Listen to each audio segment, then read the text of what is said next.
मशहूर व मारूफ dental surgeon doctor अबीर कुरैशी साहिबा। अस्सलाम वालेकुम। वालेकुम अस्सलाम। कैसी हैं आप? अल्लाह का शुक्र, अल्हम्दुलिल्लाह। आप बताइए। अल्हम्दुलिल्लाह। माशाल्लाह बड़ा अच्छा प्रोग्राम चल रहा है और जैसे कि आप हर ट्यूसडे को अमेजिंग प्रोग्राम करती हैं, वैसे बहुत शुक्रिया मुझे बुलाने का। और आपका आने का बहुत शुक्रिया। आप हमारे प्रोग्राम में आई और हमारे साथ बैठेंगी 2 घंटा।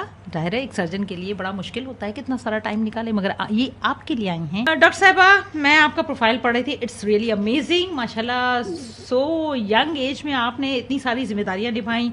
Karachi medical and dental college की भी आप डेंटल ऑफिसर, जी बिल्कुल, डेंटल ऑफिसर रही। इसके अलावा बकाई यूनिवर्सिटी से भी आपकी एफिलिएशन रही, फिर आपका अपना भी एक माशाल्लाह क्लिनिक हुआ है। ये बताएं, सबसे पहला सवाल तो ये है कि देखिए गली गली कुछ एक बड़ी सी कुर्सी रख के जो डेंटिस्ट बैठे हुए होते हैं, उनमें एक डेंटिस्ट में एक डेंटल सर्जन में क्या फ़र्क होता है? एक्चुअली जो आजकल स्पेशली हमारे मुल्क में जो प्रॉपर यूनिवर्सिटी से ग्रेजुएट डेंटिस्ट जो होते हैं, उसके बाद वो अपनी हाउस जॉब करते हैं और उसके बाद फिर वो अपने फर्दर स्टडीज़ करते हैं, तो उनकी डेफिनेटली प्रॉपर डिग्री और प्रॉपर डिप्लोमास या किसी ने FCPS जो किया होता है, स्पेशलाइजेशन की हुई होती है, उसके हवाले से फिर वो अपना पूरा सेटअप करते हैं। लेकिन हमारे यहाँ मसला ये है कि बहुत सारे लोग जो प्रॉपर डेंटिस्ट डिग्री याफ्ता नहीं भी होते, वो डेंटिस्ट बन के एक कुर्सी रख के क्लिनिक खोल लेते हैं। अच्छा। अब जाहिर बात है जो बेचारे मीडियम तबका जो लोग हैं या नॉन अफोर्डिंग जो बिल्कुल लोग हैं, वो तो यही समझेंगे ना कि ये प्रॉपर डेंटिस्ट हैं और इन्होंने क्लिनिक खोली हुई है, तो वो लोग उनके पास चले जाते हैं। अब उनके पास असल में तो देखें, डेंटिस्ट की तो कुर्सी कोई भी रख ले, प्रॉब्लम क्या है, सबसे पहले जो हमारे बीइंग अ डेंटिस्ट वो है हाइजीन। बीमारियों जो सबसे ज्यादा लगती ही डेंटिस्ट और बार्बर की तरफ से, क्योंकि जाहिर बात उसने ब्लेड नहीं चेंज किया, एक का दूसरे में लगा दिया। दूसरा, हमारे डेंटिस्ट में जो नॉर्मल एक जनरल डेंटिस्ट की तबके की बात कर रही हूँ, अगर वो स्टरलाइजेशन का ख्याल नहीं रखेंगे तो बीमारियां तो डेफिनेटली फैलेंगी। तो ये जो आपका जो सवाल था कि एक दुकान पे कुर्सी डाल के बैठ गए हैं, तो इनमें कुर्सी तो बहुत हजारों लोग बैठे हुए हैं। मेन चीज ये है कि जो आया आपको इलाज देने वाला तबीब है, वो प्रॉपर डिग्री याफ्ता, प्रॉपर क्वालिफाइड है कि नहीं है, प्लस ये कि उसके पास प्रॉपर स्टरलाइजेशन का इंतजाम है कि नहीं है। सबसे पहली ये बात है, क्योंकि देखें अब अगर कोई प्रॉपर क्वालिफाइड नहीं है या मतलब सिर्फ पैसे कमाने की खातिर कोई भी एक, इनको हम क्वैक्स बोलते हैं कि जैसे किसी ने सिर्फ जैसे दांत बनाने का टेक्नीशियन है, अब उसने एक दुकान खोल ली, अब आने वाले कोई भी मरीज होंगे वो तो पता होगा कि भाई दुकान खुली हुई है, कुर्सी रखी हुई है, इसको तो काम आता होगा। और इसी तरह, और जाहिर बात है हर एक कुछ अपना होता है कि भाई हमारी क्लिनिक चल जाए, हमारे पास मरीज आ जाए, सबको अपनी अपनी पड़ी है पैसे कमाने की। तो असल में तो जो मिडिल से अपर क्लास लोग हैं वो तो डेफिनेटली मालूमात करके या रेफरेंस के थ्रू यूजुअली डेंटिस्ट के पास जाते हैं। सही। लेकिन जो हमारा मीडियम से लो तबका है, एक तो वो बेचारे अफोर्ड नहीं कर पाते, उनको लगता है कि भाई ये कम पैसों में काम कर रहा है और वो कर लेते हैं, जाके करवा लेते हैं। सही। अब इसी हवाले से फिर बीमारियां भी फैलती हैं। बिल्कुल ठीक। तो ये चीज जो है ना, ये सबसे जो बेसिक मैं कहूँ, चाहे वो सर्जन हो, चाहे वो सिंपल BDS हो, चाहे वो बहुत बड़ा, जाहिर बात है जो बड़े FCPS हैं प्रोफेसर लेवल के, तो उनके पास तो खैर जो पेशेंट फ्लो ही उस हिसाब से आता है। लेकिन एक मैं मीडियम जो हमारे आम शहरी होने के मुताबिक, मेरा सिर्फ जो मेन मकसद है वो ये है कि आप जिसके पास भी जा रहे हो, सिर्फ आप ये रीचेक कर लें कि आया वो प्रॉपर क्वालिफाइड है कि नहीं। सही, बिल्कुल। ताकि आपका जो भी इलाज है वो आपके सही से हो जाए, बिल्कुल, और आप बाकी मजीद किसी बीमारी से महफूज रहें। बिल्कुल सही कहा आपने, बाकी बीमारियों से महफूज रहें, क्योंकि मुंह ऐसी चीज है कि ज्यादातर बल्कि सारी बीमारियां हमारी मुंह के थ्रू ही लगती हैं। बिल्कुल बिल्कुल। चाहे हम गलत खाना खाएं, चाहे हम मुंह की सफाई ना करें, तो ये सारी चीजें जो है यहीं से खराबी शुरू होती है। एक्चुअली जो हमारा निजाम है पूरा हाजमे का, पूरा खाने का, तो हम ग़िज़ा से ही हमारा पूरा जिस्म है ना, चाहे वो खून की कमी हो, चाहे वो मैदे की मसले हो, चाहे जिगर का हो, इवन चाहे दवाई का कोई लेना भी भी मुंह से ही है। जी, तो डेफिनेटली हमारा मतलब जो हमारे पूरे बॉडी का निजाम है वो चल ही मुंह से रहा है ना। आपसे बात कर रही हूँ मैं, हम चीज खा रहे हैं तो हमारा कम्युनिकेशन भी मुंह के थ्रू ही है। बिल्कुल, कितनी हैरत की बात है, हमने कभी इस चीज पे इतना गौर नहीं किया होता है। हालांकि देखा जाए तो अल्लाह ताला ने हमें कितनी बड़ी नेमत से नवाजा। बहुत, मतलब कहने को वो एक दांत है, हाँ, सिर्फ एक सिंपल दांत है, या दांत के अलावा हमारी मुंह की भी बहुत बीमारी है। ये उनसे पूछे जिनके दांत चले जाते हैं। नहीं, दांत की कदर आप उनसे पूछें। दांत के अलावा भी हमारे मुंह में बिल्कुल। भी बहुत हजार बीमारी है। टेस्ट बर्ड है, टेस्ट बर्ड्स है, हमारे चीक्स है, हमारा सॉफ्ट टिश्यू लाइनिंग है, मतलब बहुत सारी चीजें हैं। जो लोग पान गुटखा चालिया खाते हैं उनके पूरे जो हमारे चीक के मसल्स हैं वो पूरी हार्ड हो जाती हैं, मतलब सख्त हो जाते हैं। मुंह के कैंसर्स हैं, बहुत चीजें हैं, सिर्फ दांत नहीं है। बिल्कुल सही कह रही हैं डॉक्टर साहिबा कि मुंह के कैंसर, दांतों के अलावा भी मुंह से रिलेटेड इतनी बीमारियां हैं और एक डेंटल सर्जन बड़ा रिस्क पे होता है। इवन कोविड के पीरियड में अगर आप देखें कि वो मुंह खोल के पूरा मुंह के अंदर लगा हाई होता है। रिस्क, सबसे हाई रिस्क का जो डॉक्टर होता है वो डेंटल सर्जन या डेंटिस्ट होता है। तो लिसनर्स, आप लोग भी और मैं भी बिलखुसूस हम अपने अपने दांतों की स्पेशली केयर करें, अपने मुंह की केयर करें। मुंह की सफाई दिन में 3 दफा ना सही तो 2 दफा तो जरूर, 2 दफा स्पेशली बेड टाइम पे तो जरूर साफ करें। और सुबह उठकर भी ये ना हो कि बेड टी ले रहे हैं, ये ले रहे हैं, वो ले रहे हैं, ये अंग्रेजी निजाम छोड़ दें। और सबसे अच्छा मैं तो कहती हूँ जितने भी आप टूथपेस्ट यूज कर लें, कोई भी ब्रांड ले लें, मिसवाक से बेहतर कोई चीज है। जितना अच्छा प्लाक को मिसवाक खत्म करता है और इतना अच्छी बेसिकली वो एंटीबैक्टीरियल है ना मुंह के। असल में जबरदस्त चीज हमारे मुंह में थूक में जो सबसे ज्यादा चीज है वो है ही बैक्टीरिया। बिल्कुल, इतने तरह के बैक्टीरियाज हैं और वही बैक्टीरियाज मुंह के जरिए जिस्म में जा रहे हैं। बिल्कुल, हमारे आपने अक्सर देखा होगा लोगों को तेजाबियत होती है, सुना होगा तेजाबियत होती है, लोगों का बदहजमी हो रही है। और वो यूजुअली मेरे पास भी पेशेंट्स आते हैं कि हमें बहुत ज्यादा एसिडिटी, तेजाबियत की शिकायत रिफ्लेक्स के नाम से हो रहा है। तो वो भी बहुत आपके थूक को, आपके मुंह की जो जितनी भी बैक्टीरियाज है उन पे बहुत इफेक्टिव होते हैं। तो ये बात ये कि ये बीइंग अ डेंटिस्ट या सिर्फ लोगों का ख्याल होता है कि यार अच्छा दांत खराब है, चलो कोई बात नहीं, सिर्फ दांत ही नहीं है। ये अगर देखा जाए तो बहुत ब्रॉड स्केल में 3-4 बड़ी बड़ी कैटेगरीज हैं। उनमें एक तो मसूड़ों की भी बीमारी है बहुत ज्यादा, दांतों की भी है, हमारे मुंह की भी है। सही, बिल्कुल सही कह रही हैं आप। अच्छा डॉक्टर साहब, ये बताइए कि सबसे पहला सवाल तो मुझे मेरी बहन ने ही पूछवाया, वो बाहर रहती हैं और बड़ा परेशान है वो। बाय प्रोफेशन तो चार्टर्ड अकाउंटेंट, इसलिए डॉक्टर होने के नाते मेरा और उनका ज़्यादा, लेकिन वो परेशान होती हैं बच्चों की कैविटीज़ से।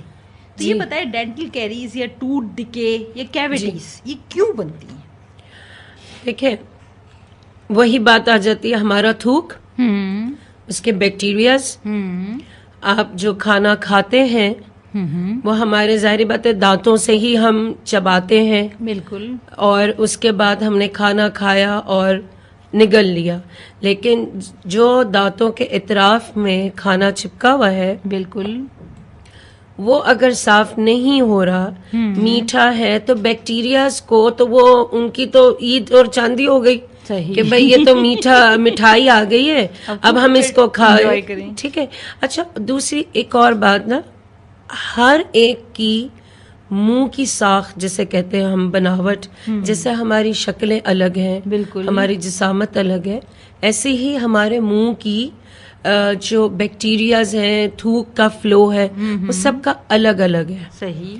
बाज लोगों को इनहेरिटेंस वालदैन की तरफ से भी ये वरासत में चीज, जैसे हम डायबिटीज है, ब्लड प्रेशर है, इस तरह वरासत से आ रही होती है कि अगर पेरेंट्स में से कोई डायबिटीज है तो आपको भी शुगर हो गई। इसी तरह जो मसूड़ों की या थूक की या जो कैविटीज की प्रॉब्लम है, यूजुअली पेरेंट्स में से आप you are born with it, आपको पैदाइशी वो चीज मिली है, ठीक है। सही। तो उसमें क्या होता है कि बाज लोग ऐसे होते हैं जिनका थूक बहुत ज्यादा बनता है कुदरती तौर पे, बिल्कुल, उनको यूजुअली क्या होता है कि उनको कैविटीज का प्रॉब्लम कम होता है, उनको प्लाक और टार्टर का प्रॉब्लम ज्यादा होता है, क्योंकि वो एक तरह से जब थूक ज्यादा होगा, और यूजुअली उन लोगों का होता क्या है कि रोपी स्लाइवा, मतलब बड़ा लेसदार थूक होता है। सही। जब वो लेसदार होगा तो जो आपने खाना पीना खाया वो दांतों के साथ चिपका देता है। बिल्कुल।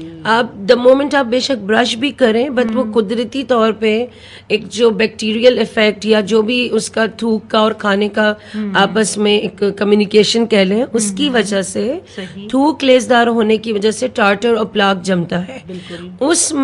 उस कैटेगरी के लोगों में कैविटीज कम होती हैं यूजुअली। अच्छा। ठीक है, क्योंकि वो डीके नहीं होने देते। अच्छा। जैसे दांतों को। उसके बरअक्स जो नॉर्मल जिनका स्लाइवा थूक का फ्लो है और मीठा भी खा रहे हैं और स्पेशली रात को ब्रश नहीं कर रहे हैं, उनमें क्या होता है कि खाना चिपका हुआ रह गया और बैक्टीरियल आपका इफेक्ट है, और उसने जाके बैक्टीरिया ने दांत में मीठा लगा हुआ है और आप जो है वो डीके हो गया दांत का, कैविटीज हो गई, ये होता है। अच्छा, बच्चों में जो बहुत छोटे बच्चे हैं जो बिल्कुल माँ के दूध पे या फीडर पे यूजुअली होते हैं 2-3 साल के, क्योंकि जाहिर बात है जो सबसे पहला दांत है बच्चे के या जिंदगी में, वो 6 से 8 महीने में आ जाते हैं। सही। उस वक्त यूजुअली मदर फीड पे होते हैं या फीडर पे होते हैं। बिल्कुल। अच्छा, माएँ क्या करती हैं, ये मतलब एक बहुत ब्रॉड स्केल सबके लिए, माएँ क्या करती हैं कि भाई बच्चों को फीडर पे लाया, यूजुअली दूध में चीनी डाल देते हैं, और अगर चीनी नहीं भी है तो बजाते खुद दूध में भी तो मिठास है। बिल्कुल मिठास है, शहद चटाया जाता है। शहद नहीं, शहद को नहीं, मैं प्योर खालिस दूध को भी कह रही हूँ, तो एक नेचुरली वो भी तो एक मीठा ही है ना, लेक्टोज है उसमें। तो अब वो बच्चे ने फीडर पिया, रात भर पिया, या सोने के लिए फीडर दे देते हैं मुंह में, और बच्चे सो जाते हैं। सही। अब होता क्या है कि वो सकिंग मूवमेंट से, बच्चों की निपल्स की सकिंग मूवमेंट से यूजुअली तालू और ऊपर के दांतों पे दूध ज्यादा जमा रह जाता है, क्योंकि नीचे के दांत पे तो यूजुअली जबान आ जाती है, अगर आप कोई तसव्वुर करें। बिल्कुल बिल्कुल। तो उसमें यूजुअली क्या होता है कि बच्चे ने दूध पिया, और बच्चों की जाहिर बात है नींद भी ज्यादा है, आज 7-8 घंटे 10 घंटे तो आराम से बच्चा सो ही जाता है। अब वो मिठास मुंह में रह गई फीडर सकिंग से या माँ के दूध से, और वो बच्चा सोता रह गया। अब जो सोने में मुंह बंद है, मुंह की फ्लशिंग नहीं हो रही अभी, और तो जो दूध पिलाया वो वहीं का वहीं जमा हुआ रहा। उससे यूजुअली छोटे बच्चों को आपने कभी देखे, उसको रैम्पेंट केरीज कहते हैं बच्चों की, तो जो सामने के दांत है ऊपर के स्पेशली, उनमें सब में कीड़ा लग जाता है।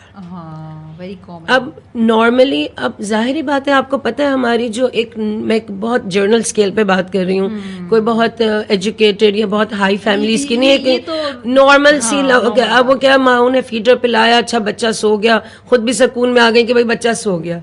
अब वो बच्चे के दूध ने मुंह में क्या असरात की है वो नॉर्मली नहीं पता।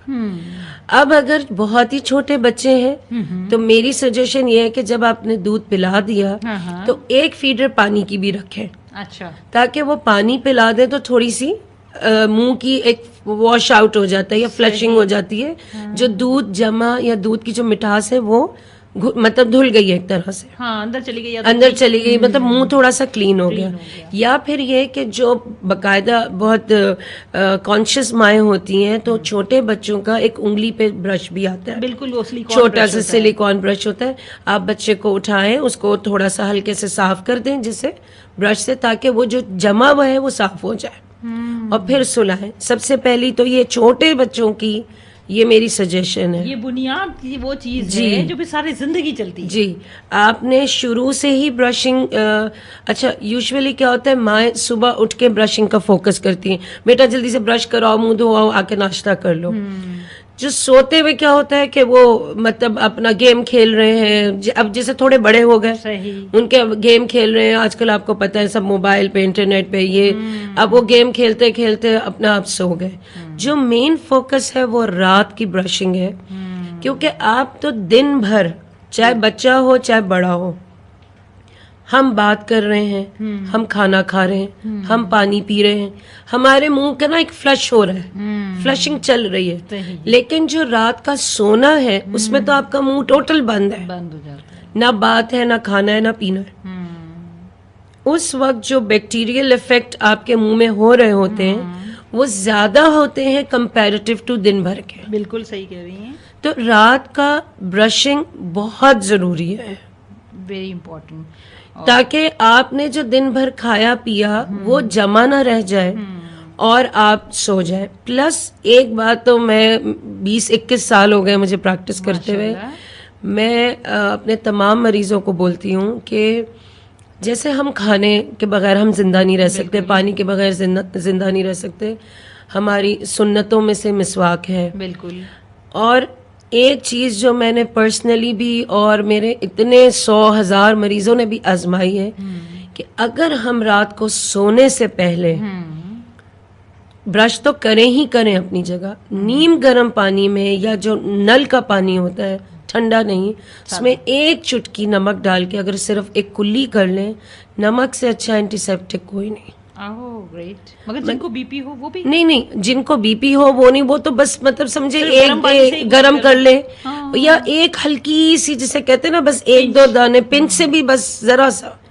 तो वो, और स्पेशली वो लोग मतलब उनका तो समझे बेहतरीन इलाज है जिनको प्लाक और टार्टर, कैलकुलस, मसूड़े, उनकी बीमारी के लिए तो बेहतरीन नमक की कुल्ली है। सबसे अच्छी बात यह है क्योंकि वो नॉर्मली आप देखें अब जितने भी लोग हैं सुपरमार्केट्स जा रहे हैं, बाजार जा रहे हैं, तरह तरह के ब्रांड के नाम के माउथ वॉश लेके आ रहे हैं। बिल्कुल बिल्कुल। माउथ वॉश लाते हैं जी, हम माउथ वॉश करके सोते हैं। अच्छी बात है। देखें जिसको जो मेडिकली कोई इश्यू है, किसी को बहुत सेंसिटिविटी है, बहुत हसास दांत है, उनके मसूड़े बिल्कुल ठीक हैं, दांतों में कीड़ा नहीं लगा हुआ, लेकिन दांत में इतनी हसासियत है कि सादा पानी भी ठंडा पीते हैं तो लगती है, गर्म चाय भी पीते हैं तो लगती है। उसके हवाले से तो आपको definitely medicated mouth wash use करने चाहिए, इस मेडिकेटेड टूथपेस्ट यूज करने चाहिए, मसूड़ों के हवाले से उसके हिसाब से करना चाहिए। लेकिन इन जर्नल अगर देखा जाए तो हमारे मसूड़ों की बीमारी अलग है, सेंसिटिविटी का प्रॉब्लम अलग है, कैविटीज का प्रॉब्लम अलग है। अब नॉर्मली बाज लोग ऐसे भी होते हैं कि कुदरती तौर पे उनको कोई मसला ही नहीं है, बिल्कुल नॉर्मल बेहतरीन दांत होते हैं, बहुत कम होते हैं और होते हैं ऐसे जिनकी परफेक्ट स्माइल है, परफेक्ट दांत है, बहुत अच्छे से, तो वो जो भी एक नॉर्मल उनके घर में टूथपेस्ट आते हैं वो कर सकते हैं। लेकिन मेन मकसद हमें बचपन से ही छोटे होते ही आदतें डालनी है। सही। कि भाई हमने 2 टाइम ब्रश करना ही करना है। सही। और यहाँ तो हमारे यहाँ तो खैर इसकी इतनी आदत नहीं है, लेकिन बाहर मुमालिकों में तो डेंटल फ्लॉस पे भी बहुत एम्फेसिस किया जाता है। बिल्कुल बिल्कुल। फ्लॉस बहुत डेंटल फ्लॉस पे भी बहुत एम्फेसिस करते हैं कि आपको डेंटल फ्लॉस भी करना चाहिए, क्योंकि ब्रश जो है वो उसने तो बाकी तो सारे साइड्स आपके ब्रश ने साफ कर दिए, लेकिन जो 2 दांत का जोड़ है जी बिल्कुल, उसके अंदर अगर खाना फंसा रह जाता है तो वो भी अंदर दांतों को खा जाता है। मरीज को तो पता ही नहीं चलता, वो तो कहता है ऊपर से दांत ठीक है। हाँ, अब वो पेशेंट आया पेन में, डॉक्टर साहब बहुत दर्द हो रहा है, अब देखो तो ऊपर भी कोई कैविटी नहीं दिख रही, साइडों की दीवार भी बिल्कुल ठीक है। पता ये चला कि जो जोड़ है, एक्सरे करते हैं देखने के लिए तो पता चलता है जो जोड़ है उनके बीच में खाना फंस के रह के वहाँ कैविटीज हो गई। बिल्कुल सही कह रही हैं डॉक्टर साहब। डॉक्टर साहब आपने हमें बहुत अच्छी बातें बताई कि डेंटल कैरीज, डिकेज और जो है बच्चों में किस तरह टूथ डिके होता है और कैविटीज बनती हैं और फिर ये लाइफ टाइम का एक इशू चलता है, चाहे वो दूध के दांत जड़ भी जाए तो नए आने वाले दांतों में भी ये ऑटोमेटिकली ट्रांसफर हो जाती हैं। जी बिल्कुल। अब आप हमें ये बताइए कि गम्स ब्लीडिंग एक नॉर्मल प्रोसीजर है, लोग ब्रश से इसलिए घबराते हैं कि गम्स ब्लीड कर जाते हैं, बहुत ज़्यादा खून आता है, वो परेशान हो जाते हैं, ये क्यों होता है? जैसे कि मैंने पहले भी जिक्र किया कि हमारे दांतों की बीमारी अलग, मसूड़ों की बीमारी अलग। बिल्कुल। तो ये हमारे बेसिकली मुंह की ही अलग अलग बीमारियों की डिविजन्स है। ठीक है कि भाई एक तो बीमारी है जो सिर्फ दांत के हिस्से से रिलेटेड है। सही। जिसमें दांत का किसी खुदा न खास्ता एक्सीडेंट में टूट जाना, या कभी बाज लोग छालिया लोग खाते हैं उससे भी क्रैक्स आ जाते हैं। बिल्कुल। या दांत में कीड़ा लग जाना, ये तो दांत के पर्टिकुलर दांत से रिलेटेड बात है। ठीक है। अब आ जाती है दांत मुंह में कैसे खड़े हुए। बिल्कुल। ठीक है, ये कुदरती चूंकि अल्लाह ताला ने हमें बनाया ही ऐसे है कि नीचे हड्डी है, ऊपर गोश्त मसूड़ा है और फिर दांत है। तो इस तरह से समझ लें कि हड्डी और दांत के बीच में उसको जो रोकने वाली एक सपोर्टिंग चीज है वो हमारे मसूड़ है। बिल्कुल बिल्कुल एक नॉर्मल बना हुआ है। हाँ, एक नॉर्मल किसी भी बताने या समझाने के लिए बिल्कुल यही है कि हड्डी में तो नीचे हड्डी है ना, हड्डी हमारे बज़ाहिर तो हड्डी दिखती नहीं है। बिल्कुल हमारे लिए क्या दिख रहा है कि एक गोश्त का पीस है जो कि हमारे मसूड़ है, बिल्कुल, जिसने दांत को हड्डी के साथ एक कुशन बना के जोड़ा हुआ है। सही। अच्छा, अब होता क्या है, वही बात कि हमारे दांत की मसूड़ों की जो बीमारी है वो यूजुअली इनहेरिटेंस आती है वालिदैन की तरफ से, ठीक है। प्लस यूजुअली हमारा जो थूक है, ठीक है, वो उसका तो सबसे ज्यादा रोल प्ले है। सही। क्योंकि अगर आपका थूक ज्यादा होगा, आपका थूक लेसदार होगा, सही, तो वो जो आप खाना पीना खा रहे हैं उसको चिपका देता है। सही, ठीक है। अब आपने उसकी क्लीनिंग नहीं की, प्रॉपर ब्रशिंग नहीं की। और दूसरी एक बात और, बाज दफा ऐसे भी लोग आते हैं कि जी हमने तो दिन में 3 दफा ब्रश किया था, फिर भी हमारे मुंह में प्लाक और कैलकुलस जमता है। सही। वो इस तरह से समझ लीजिए कि इसकी मिसाल मैं ऐसे देती हूँ कि अगर किसी को शुगर होती है, डायबिटीज होती है, एक दफा आपको डायबिटीज हो गई, आपने एक्सरसाइज की, वॉक की, खाना पीना को कंट्रोल किया, उसकी मेडिसिन ली, तो वो शुगर आपके हो तो गई लेकिन आपको एक कंट्रोल्ड रखेगी। सही। आपकी एहतियात से। इसी तरह के जो लोगों को मसूड़ों की ब्लीडिंग की या कैलकुलस टार्टर जमा होने की बीमारी है, वो ऐसा नहीं होता, लोगों के ख्याल में होता है अरे हमने भी पिछले साल तो सफाई करवाई थी, फिर टार्टर प्लाक जम गया, डॉक्टर साहबा फिर ब्लीडिंग हो रही है। तो ये वो चीज है कि एक दफा अगर आपको कुदरती तौर पे या वालिदैन के थ्रू को ये है प्रॉब्लम मसूड़ों का, तो एक दफा के इलाज से वो खत्म नहीं होता। उसका क्या है कि आपको साल में एक दफा, देखिए ब्लीडिंग गम्स क्यों हो रहे हैं, सही, दांत को मसूड़े ने पकड़ा हुआ है, और कुदरती जो हेल्दी गम्स हैं उसकी एक लिमिट है कि यहाँ तक मसूड़े को होना चाहिए। बिल्कुल। अब होता क्या है कि मसूड़ा दांत के साथ चिपका हुआ है, ऐसे समझ ले जैसे आपकी कमीज पे जेब लगी हुई है। बिल्कुल। अब आप जेब के अंदर चीजें डालेंगे तो जेब थोड़ी बाहर फूल जाएगी ना, आपकी कमीज के कपड़े से बाहर आ जाएगी। बिल्कुल। तो इसी तरह जब प्लाक और कैलकुलस टार्टर जमता है मसूड़ों के इतराफ में, तो मसूड़ा तो बेचारा इतना सा एक गोश्त का मासूम सा टुकड़ा है, वो अपनी जगह हटता जाता है, और वो जो पत्थर और प्लाक है वो अपनी जगह जमाते जाते हैं। वो कहते हैं भाई पीछे हटो, हम अपनी जगह बना रहे हैं। सही। और वो दांत के साथ चिपके जाते हैं। तो अल्टीमेटली क्या होता है कि जो एक कुदरती ओरिजिनल मसूड़े की जो जगह है, जी, उस जहां मसूड़े को एक्चुअली होना चाहिए था, वहां आ गया आपका प्लाक, टार्टर, कैलकुलस। मसूड़े पीछे हटते चले गए। जब मसूड़े धक्का दे दे के पीछे हटते जाते हैं तो इवेंचुअली वो नीचे आते जाते हैं। जब वो नीचे आएंगे कुदरती, तो नीचे तो हड्डी है, तो वो कहेंगे हड्डी को तुम भी नीचे जाओ, हमें भी जगह चाहिए। सही। तो इवेंचुअली जो हम कहते हैं, यूजुअली आप नॉर्मली लोगों से सुनते ना, हमारे दांत हिल रहे हैं, हमारे दांत हिलने शुरू हो गए, महसूस हो रहा है कि हिल रहे हैं। वो इसीलिए हिल रहे हैं क्योंकि मसूड़े ने हड्डी को भी नीचे कर दिया। प्लाक और टार्टर कैलकुलस जमे जा रहा है, वो हड्डी नीचे आई जा रही है, मसूड़ा नीचे आ रहा है। तो इवेंचुअली दांत बजाते खुद तो परफेक्ट था, ना वो टूटा, ना वो कीड़ा लगा, ना कुछ। उसकी जो ग्रिप थी, उसकी सपोर्ट वो खत्म हो गई। बिल्कुल। तो वो तो हिलेगा, तो वो हिलेगा। अब उसका इलाज ये है कि नॉर्मली लोगों का कॉन्सेप्ट ये है, हम सफाई कराएंगे, दांत कमजोर हो जाएंगे, दांत हिलेंगे। बिल्कुल, मैं बिल्कुल इस पे आ रही थी। ठीक है, नॉर्मली लोगों का ये था। अब जब आते हैं डॉक्टर साहब सफाई करवाने से दांत और मजीद तो नहीं हिलेंगे।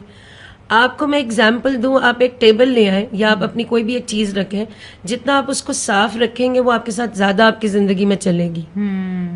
मतलब अगर आपके पास कोई बर्तन है, आप उसको हिफाजत से धो के 50 साल भी वो बर्तन चल सकता है। तो एग्जैक्टली यही है कि आप खुद कॉन्सेप्ट समझे ना कि आपने एक चीज को अच्छी तरह से साफ करा के उसको केयर करी तो वो चीज ज्यादा चलेगी, रादर देन कि आप ये सोचें कि मैं तो सफाई कराऊंगा या कराऊंगी और ये दांत हिल के गिर जाएंगे। बिल्कुल। तो ये बहुत मिसकॉन्सेप्ट है। ब्लीडिंग गम्स के लिए तो सबसे बेस्ट देखें, 2-3 चीजें होती हैं। एक तो ये है कि एवरी 6 मंथ एक डेंटिस्ट को विजिट लाजमी है। अच्छा, ठीक है, एक डेंटिस्ट को विजिट लाजमी है कि आप 6 महीने पे। बाज दफा मरीज को, क्योंकि मरीज को जब तक तकलीफ नहीं होती वो नहीं जाता। बिल्कुल, ये बड़ा। अब अगर कैविटी हो गई है, वो अगर बिल्कुल ऊपर फर्स्ट सेकंड स्टेज पे है कि बिल्कुल इनामल में या डेंटिन में है, पेशेंट को नहीं पता चल रहा, आप डेंटिस्ट के पास गए, वो आपको बता देगा कि आपके फला दांत में कैविटी हो रही है या आपका इनिशियली प्लाक या टार्टर स्टार्ट हो रहा है, आप अभी से क्लीनिंग करवा लो या अभी से फिलिंग करा लो। सही। पेशेंट्स आते नहीं है। अब पेशेंट आए इतने बड़े बड़े एब्सेस लेके, दांत में तकलीफ, वो पता ये चला कि जो कैविटी हुई भी थी वो चली गई पूरी जड़ तक, जड़ ने पूरा दांत एब्सेस में कर दिया, रूट रिजॉर्प्शन, जड़ गल गई। अब क्या, इवेंचुअली आप रूट कैनाल ट्रीटमेंट पे चले जाओ। मतलब अगर शुरू में करा लें तो काम में भी आसानी, पैसे का भी कम खर्च। अब आपने उससे केयर नहीं की या आपको एहसास ही नहीं हुआ, पता ही नहीं चला।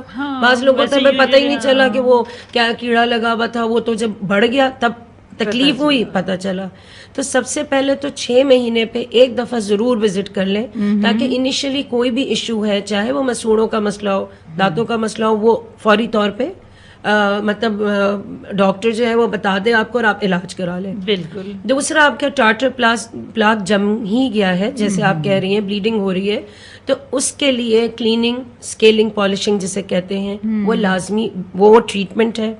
प्लस उसके साथ कुछ मेडिकेशंस दी जाती हैं, एंटीबायोटिक वगैरह, ताकि उसको मतलब नॉर्मली उसकी इन्फेक्शन को कवर कर ली जाए। सेकंड चीज़ ये है कि मसूड़ों से रिलेटेड स्पेशली टूथपेस्ट अवेलेबल है मार्केट में, जो सिर्फ गम्स के हवाले से होते हैं। वो आपके मसूड़ों को हेल्दी भी रखते हैं, आपके प्लाक टार्टर को जमने से भी कंट्रोल रखते हैं, प्लस नमक की कुल्ली जैसे मैंने पहले बोली।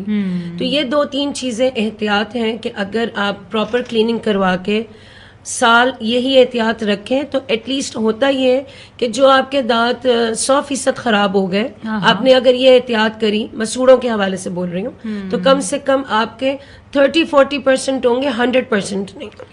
बिल्कुल सही कह रही हैं आप। लेकिन आपने एक बात अपनी बातों में बताया कि आपके पैसे की बचत, तो डेंटिस्ट्री का इलाज थोड़ा सा महंगा है। बिल्कुल है। इसमें जाते हुए लोग इसीलिए घबराते हैं कि अब जाएंगे तो एक नया खाता खुल जाता है। हाँ, और एक मिडिल क्लास के लिए बड़ा मुश्किल होता है, तो उसका क्या सोल्यूशन?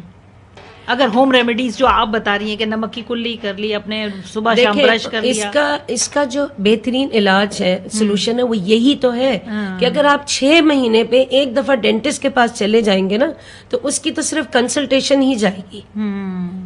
तो जो काम, मिसाल के तौर पे यही बोल रही हूँ, अगर आपकी इनिशियली कोई कैविटी स्टार्ट हो गई है जो कि आपको खुद नहीं पता, अब नॉर्मली फिलिंग के चार्जेस या पैसे कम होते हैं रादर देन रूट कैनाल के। बिल्कुल सही कह रही हैं। तो मकसद समझाने का या बताने का यही है कि अगर इनिशियल लेवल पे आप चले जाएं, हमारे यहाँ जब तक ये एक नॉर्मल लोगों का एक आलमिया है कि जब तक कि वो दांत में मतलब बिल्कुल 80-90% गॉन केस नहीं हो जाता, तब तक वो आते नहीं, और फिर डॉक्टर के पास आके कहते हैं डॉक्टर साहब इसको बचा लीजिए, किसी तरह बचा लीजिए।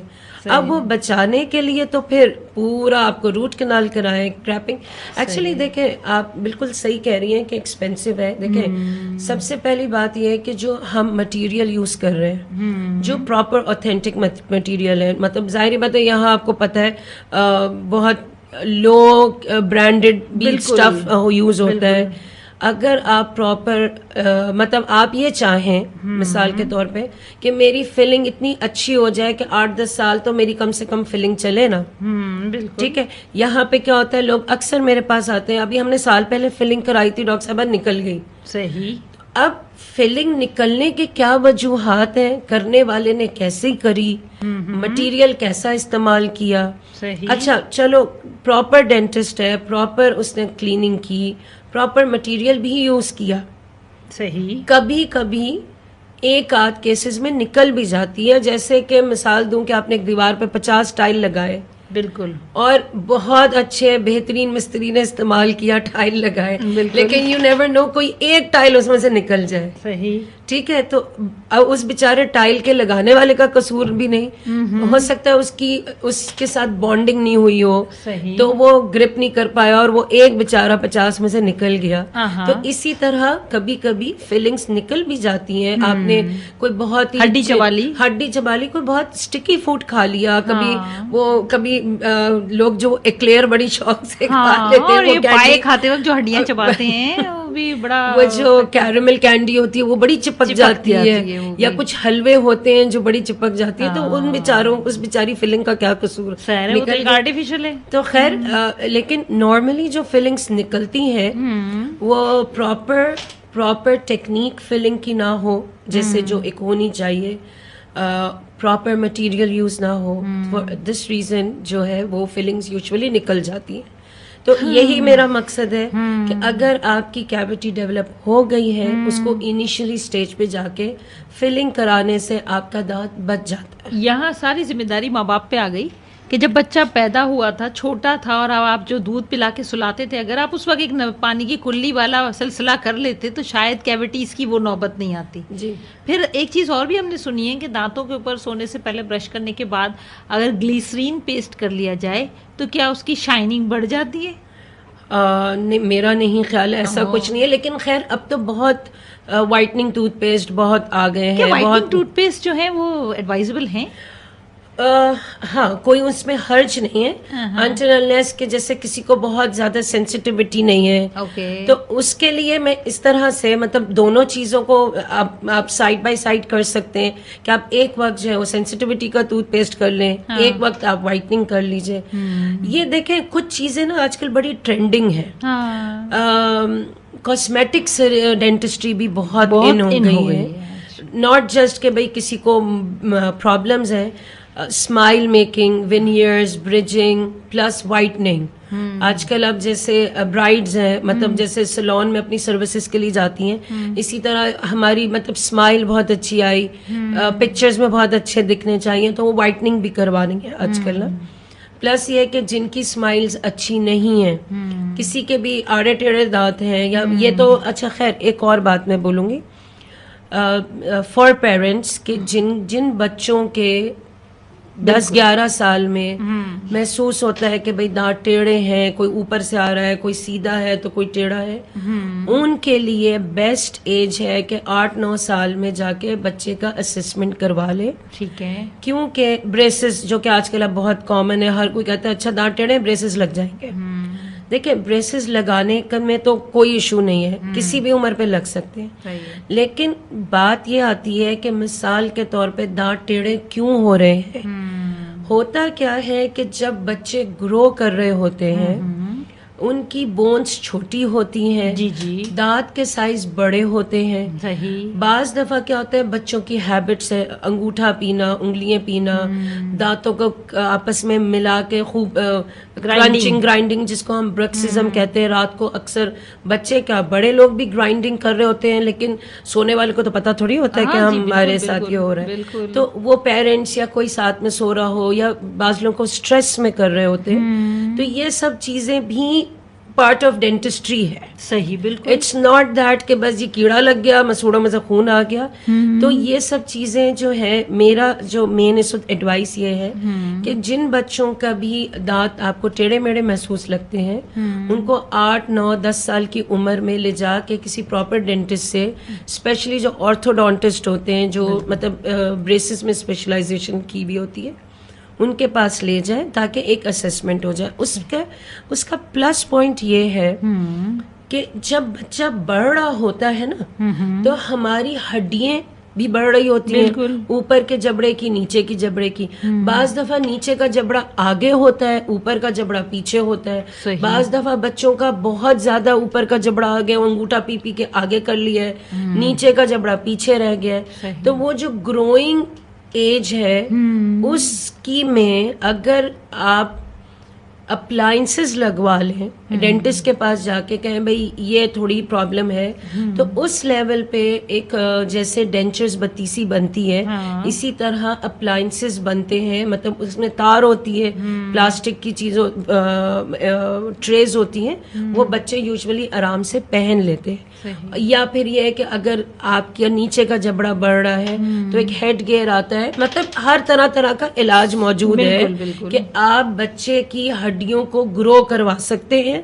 और अगर ज्यादा ग्रो हो गई है तो उसको वहां स्टॉप लगा सकते हैं। सही। तो उससे क्या होता है कि आगे जाके जो दांत टेढ़े ज्यादा हो जाए, वो अभी से बोन की डिस्क्रिपेंसी को, बोन को कंट्रोल कर लिया जाता है। तो उस सूरत में जो टेढ़ापन होना होता है वो ऑटोमेटिकली दांत खुद ब खुद सेटल्ड हो जाते हैं। सही। क्योंकि अगर आप लड़की 13-14 साल 14-15 साल से क्रॉस कर जाती है, लड़के 15-16 साल से क्रॉस कर जाते हैं, तो उस सूरत में आप हड्डियों को खोल नहीं सकते। बिल्कुल। हड्डी अब जम गई, अपनी जगह पे फिक्स हो गई। उस सूरत में अगर दांत टेढ़े हैं तो फिर ये होता है कि 2 दांत ऊपर 2 दांत नीचे निकाल के उनको सीधा किया जाए, जिसको ब्रेसेस कहते हैं। अच्छा। तो उस सूरत में अगर आपने शुरू से ये पहले कर लिया होता तो आपके बड़े होने तक जो है ना वो दांत आपके सेव हो जाते हैं, अलाइनमेंट में आ जाते हैं। आपको दांत जगह बनाने के लिए दांत निकालने की जरूरत नहीं पड़ती। इतनी अच्छी डिस्क्रिप्शन देती हैं, मुझे ऐसा लगता है मेरे सामने कोई वीडियो चल रही है और मैं ये चीज इमेजिन कर रही हूँ कि हाँ ये दांत ऐसा होगा क्या। तो ये चीज जो है ना, ये I mean it's really good lesson for the parents के जो माँ बाप है वो अभी से थोड़ा सा, अब आप आजकल आपको पता है जो हम जिस जमाने में रह रहे हैं, सोशल मीडिया है, वो टक टक टक यूट्यूब पे खोला और वीडियोस देख ली, और बहुत सारे टोटके भी बड़े अवेलेबल हैं। टोटके भी बड़े, बहुत सारे पेशेंट्स आते हैं, डॉक्टर साहब आपने यूट्यूब पे देखा था ऐसे, था बड़ी वेरी गुड, बड़ी अच्छी नॉलेज बढ़ रही है, गेन कर रहे हैं। लेकिन बात देखें, लेकिन जो वीडियो से इस्तेमाल हो जाते हैं ना उससे बहुत बुरे बुरे असरात भी अरे मेरे पास कुछ लोग ऐसे भी आए, वो नींबू के छिलके पे वो सोडा, खाने का सोडा रख के और वो रगड़ लिया, पता चला जो हमारी पूरी अपनी नेचुरल इनामल है वो ही वेयर ऑफ हो गई।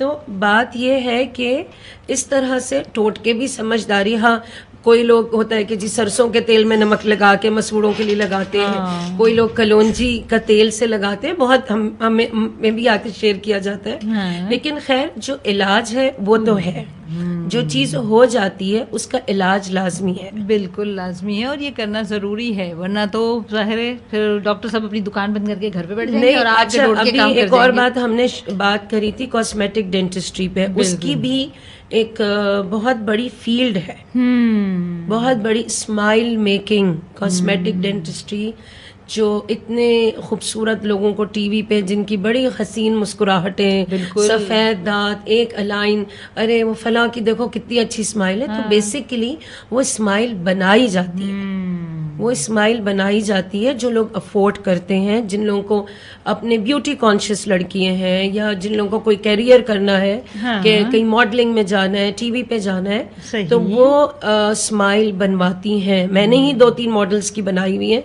एंड लिटरली बहुत डिफरेंस आ जाता है फेस पे। अच्छा, तो ये भैया आपने तो एक नया जो है टॉपिक छेड़ दिया। नहीं, टॉपिक ये आजकल ट्रेंडिंग है। ये सवाल भी हमारे पास था, लेकिन इसमें ये थोड़ा सा टाइम चेक हम जा रहे हैं, न्यूज का टाइम होगा हमारा 12 बजे, इस पर 11:53 हो गए। सर ये बता दीजिए कि इसमें एक्सपेंस कितना होता है? ये एक्सपेंसिव प्रोसीजर है ना? ये एक्सपेंसिव, कितना लॉन्ग प्रोसीजर होता है ये? मतलब होने का या कितना रहता है? नहीं, कितना होने में लगता है और कितना रहता है? देखें, होने में तो लगते हैं तकरीबन 2 हफ्ते होते हैं, 2-3 हफ्ते होते हैं, क्योंकि ये पूरी एक मतलब एक स्माइल डिजाइनिंग होती है। जो बनाने वाले हैं, क्योंकि जाहिर बात है हम तो बनाते नहीं है ना, लैब वर्क तो लैब वर्क का काम है। जो हमारे जितने भी दांत बनते हैं, जो दांत निकल गए अब उनको रिप्लेस करना है, और बाज लोग जो उम्र वाले हो गए उनके तो पूरे चले जाते हैं, तो बत्तीसी बनती है नॉर्मली लोगों की। सही बात है। तो वो जो है कि वो जो है वो लेबोरेटरी वर्क है। अच्छा, ठीक है। तो अब अगर किसी की स्माइल बनानी है तो ये थोड़ी कि बस डेंटिस्ट के पास आया, अच्छा आप बस मेरी स्माइल बना दे। सही। ये पूरा एक मतलब एक कंप्लीट असेसमेंट का काम है सही कि आपके मॉडल्स लिए, आपका नाप लिया जाता है, आपके इम्प्रेशंस लिए जाते हैं, अच्छा। आपके पिक्चर्स ली जाती है, अच्छा। एक्सरेज होते हैं, फिर जो बनाने वाला है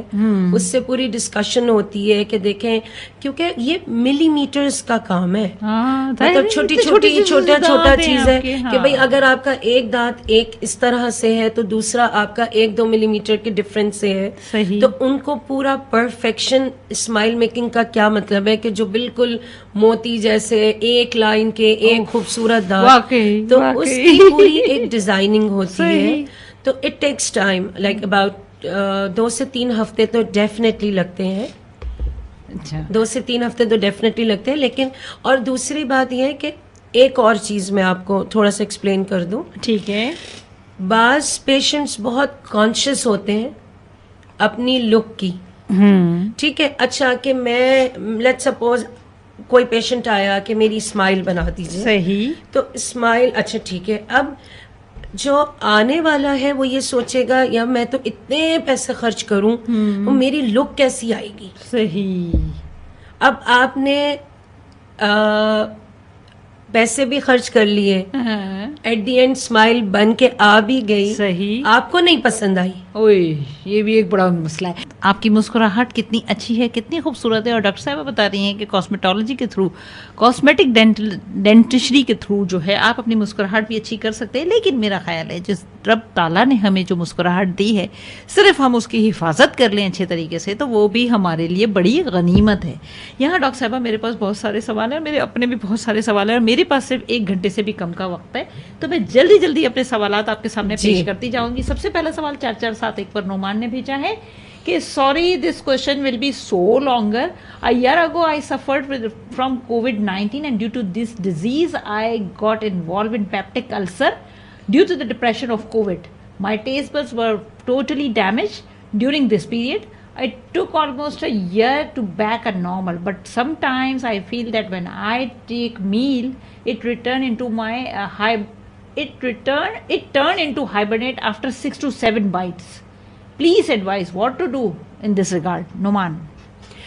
अच्छा, जो कोविड से लोगों को वाकई में टेस्ट, जाहिर बात है, देखें वो एक वायरस है, उसने टेस्ट बर्ड्स को भी आपके डैमेज करा है, बालों की स्मेल भी चली गई है। But according to me, I am not कि मैं इस वक्त 100% फॉर श्योर करेक्ट हूँ, लेकिन जो कोविड से जिन लोगों के टेस्ट बर्ड्स चले जाते हैं, टेस्ट चले जाता है कि भाई टेस्ट नहीं आ रहा, स्मेल नहीं आ रही, वो प्रॉबेबली कुछ अरसे में, महीने 2 महीने में रिकवर कर जाते हैं अकॉर्डिंग टू कि वो किस किस्म के वाइटामिन्स ले रहे हैं, उन्होंने अपनी कितनी अच्छी एहतियात की है, आया अपनी डाइट में जिंक का इस्तेमाल किया है कि नहीं किया, विटामिन सी बहुत important, vitamin D and vitamin E. क्योंकि मैं आपको एक बात और भी बताऊं कि विटामिन डी और विटामिन सी का बहुत बड़ा रोल है हमारी ओरल हाइजीन या ओरल हमारी जो डिजीजेस हैं उसमें विटामिन्स का भी बहुत रोल है। सही। तो अब ये मुझे इनका बिल्कुल आइडिया नहीं है कि आया इन्होंने अपने कोविड के उसमें कि कितनी लेवल पे आपने विटामिन्स ली, कितनी लेवल पे आपने विटामिन सी ली। और सिर्फ देखें मेरी अपना पर्सनल एक्सपीरियंस भी रहा और बहुत सारे पेशेंट्स के हवाले से भी, होता क्या है कि जब जिसको कोविड हो गया, कोरोना हो गया, उन्होंने 2 हफ्ते या 3 हफ्ते तो एहतियात कर ली कि जाहिर बात है आपने अपने आप को आइसोलेट कर दिया फॉर 2 वीक्स, राइट। सही। प्लस आपने जो भी जिसने भी कहा एंटीबायोटिक्स ले रहे हैं क्योंकि एंटीबायोटिक्स के अपने असरात हैं। बिल्कुल। और प्लस ये देखें, एक दफा कोविड जब डैमेज करता है या आपके बॉडी में एंटर होता है तो इसका मतलब ये नहीं है कि बस जी 2 हफ्ते का इंक्यूबेशन पीरियड है या आपको 2 हफ्ते आइसोलेशन की और वो खत्म हो गया। वो वायरस ने जो आपके इंटरनल डैमेज किया है वो फौरी तौर पे नहीं जाता। आप यकीन करें, लोगों को इतने महीनों बॉडी एक्स रहते हैं, हड्डियों में दर्द रहता है, जिस्म में वीकनेस रहती है। इसी तरह जाहिर बात है टेस्ट, मुंह, नाक सब उसी का ही हमारा पार्ट है। सही। तो इट्स दैट कि बस 2 हफ्ते लोगों ने एहतियात कर ली, 2 हफ्ते लोगों ने दवाइयां खा ली, उसके बाद ये हमारा तो नेगेटिव आ गया, दैट्स इट। तो विटामिन्स हो गए, बहुत सारी चीजें हो गई जो आपको आफ्टर कोविड भी कंटिन्यू करनी होती हैं, specially vitamin D, vitamin C और जिंक। अच्छा, इसमें फॉलिक एसिड का भी बहुत रोल है। फॉलिक एसिड भी आपको अपनी डाइट में लेनी चाहिए, बिल्कुल, क्योंकि अक्सर आप ये देखिए ना, कभी कोविड से ना भी हो, बहुत सारे लोगों को छाले हो जाते हैं। बिल्कुल, बीमारी है कि भाई छाले हो गए, अक्सर छाले हो जाते हैं। हाँ, ये एक बड़ा कॉमन अच्छा, दूसरी बहुत सारी माउथ बर्निंग सिंड्रोम है, मतलब वही मैं कह रही हूँ ना, दांत और मसूड़े से ले हटके भी बर्निंग माउथ सिंड्रोम होता है कि आपकी बहुत सारे विटामिन्स की कमी की वजह से आपके मुंह में मिर्चें लग रही होती हैं, आप खाना खा रहे होते हैं, आपकी जो हमारे मुंह की लाइनिंग है वो बहुत सारी इफेक्टिव होती है, फंगस हो जाती है लोगों को, लाइकन प्लानस हो जाता है, ट्राइजेमिनल न्यूरैल्जिया बहुत ज्यादा हो जाती है, आपसे वो हो जाता है। लेकिन वो फिर क्या है कि ये जो पर्टिकुलर कुछ चीजें हैं ना, वो फिर स्पेशली एक मैक्सिलो ओरल फेशियल सर्जन जो होता है उसके लिए एक पर्टिकुलर एक अलग सी फील्ड है। वो एक नॉर्मल जनरल डेंटिस्ट्री की फील्ड में स्पेशली नहीं आती, लेकिन जिनको ये है प्रॉब्लम, क्योंकि वो न्यूरोलॉजिकल इश्यूज है, आपकी नर्व में कहीं डैमेज है। कभी ये भी होता है कि अकलदार निकल रही होती है, अकलदार इम्पैक्शन का बहुत बड़ा इशू है नॉर्मल लोगों में, प्रॉब्लम है जो हर टीनेज से लेके बड़े होने तक आपको ये तंग करता रहता बहुत है। आप 50s तक भी आ जाते हो। वैसे वाकई अकल आ जाती है उससे? नहीं उसको इसलिए अकलदार कहते हैं कुछ वो आपकी लेट आफ्टर 17-18 निकलती है, तो इसलिए उसका नहीं उसका एक रीजन और है, मैं बताती हूँ आपको, उसका एक रीजन और है, वो इतनी लेट आती है लेकिन इतने दर्द से आती है वो आपकी अकल ठिकाने लगा देती है। तो वो यूजुअली उसकी वजह से भी आपकी नर्व कंप्रेस हो रही होती है कभी कभी, और उसकी वो भी वजूहात होती हैं। अच्छा, चलें बात से बात निकली है तो ये भी बताती चलें कि अक्सर ऐसा होता है कि फेशियल पैल्सी जो होती है, तो वो क्यों होती है? उम्र ऐसा होता है डेंटिस्ट से कोई प्रोसीजर करा के और ये भी एक तोहफा मिल जाता है। देखें, वो तो इस तरह से भी हो सकती है कि खुदा न खास्ता किसी डेंटिस्ट ने आपको कोई मतलब कोई गलत नर्व में कहीं एनेस्थीसिया लगा दिया, कोई आपकी नर्व डैमेज हो गई। मैं इसी बात की ही आपको बता रही थी कि नॉर्मली क्या होता है, लोग जाते हैं जी अकलदार में दर्द हुआ, भाई अकलदार निकाल दें या इम्पैक्शन है, और हर डेंटिस्ट की मैं बात नहीं कर रही, कोई डेंटिस्ट ऐसे भी होंगे जो क्वैक्स बन के बैठे हुए होंगे, जो प्रॉपर वो नहीं होंगे, या कोई भी XYZ। अच्छा, गलती तो इंसान से हो भी जाती है, गलतियां बड़े बड़ों से होती है, ऐसा कोई वो नहीं है, लेकिन एक्सरे नहीं किया, आप चले अकलदार निकाल। इस बात को यहीं रोक के मुझे बताएं कि एक्सरे कितना फ्रीक्वेंट कराना चाहिए? नहीं, अगर तो अकलदार के इश्यूज हैं, कोई मेजर मल्टीपल इश्यूज हैं, तो एक्सरे आपका एक OPG एक्सरे होता है जो फुल माउथ एक्सरे होता है, वो रेकमेंडेड है। लेकिन अगर मिसाल के तौर पे बस आपके एक दांत में कैविटी है, तो वो तो हर डेंटिस्ट के पास अपना एक एक्सरे सिस्टम होता है, छोटा होता है, वहीं उसने एक्सरे किया और आपको देखे। कितना फ्रीक्वेंट करा सकते हैं? फ्रीक्वेंसी की बात नहीं, बस आप जब ट्रीटमेंट कराने जाओगे तभी तो होगा। नहीं, अक्सर ऐसा होता है ना कि आप साल में 2 दफा चेकअप के लिए भी जाते हो, तो हाँ, तो कोई इश्यू नहीं, क्योंकि इसकी जो दांतों का एक्सरे है ना, उसकी इतनी ज्यादा बहुत स्ट्रॉन्ग रेडिएशंस नहीं होती, मतलब होती हैं, ऐसा नहीं है, लेकिन उस लेवल की नहीं होती है ना। और आजकल तो जो डिजिटल इमेजिंग सिस्टम्स आ गए हैं कि मतलब पहले तो होता था वो छोटे एक्सरे फिल्म आती थी जिसमें हम एक्सरे पेशेंट को दे देते थे कि भाई छोटा सा एक्सरे करवाया, अभी भी लोग करते हैं, ऐसा नहीं है, लेकिन जितने अच्छी क्लिनिक्स हैं उनके पे पूरा एक डिजिटल इमेजिंग सिस्टम आ गया है कि बस वहीं डाला और एक छोटा सा पोर्टेबल कैमरे की तरह का एक्सरे होता है, वो एक्सरे लिया और आपके सामने स्क्रीन पे आ जाता है। बिल्कुल, it's like a soft copy, ठीक है, वो उसमें आपको एक्सरे देना नहीं पड़ता। तो वो तो आप जब भी किसी डेंटिस्ट के पास जाएं प्रॉपर, जिनके पास ये है, तो अगर वो सिर्फ एक ही दांत का काम करना है तो वो तो उसी का एक्सरे करेगा और हो जाएगा।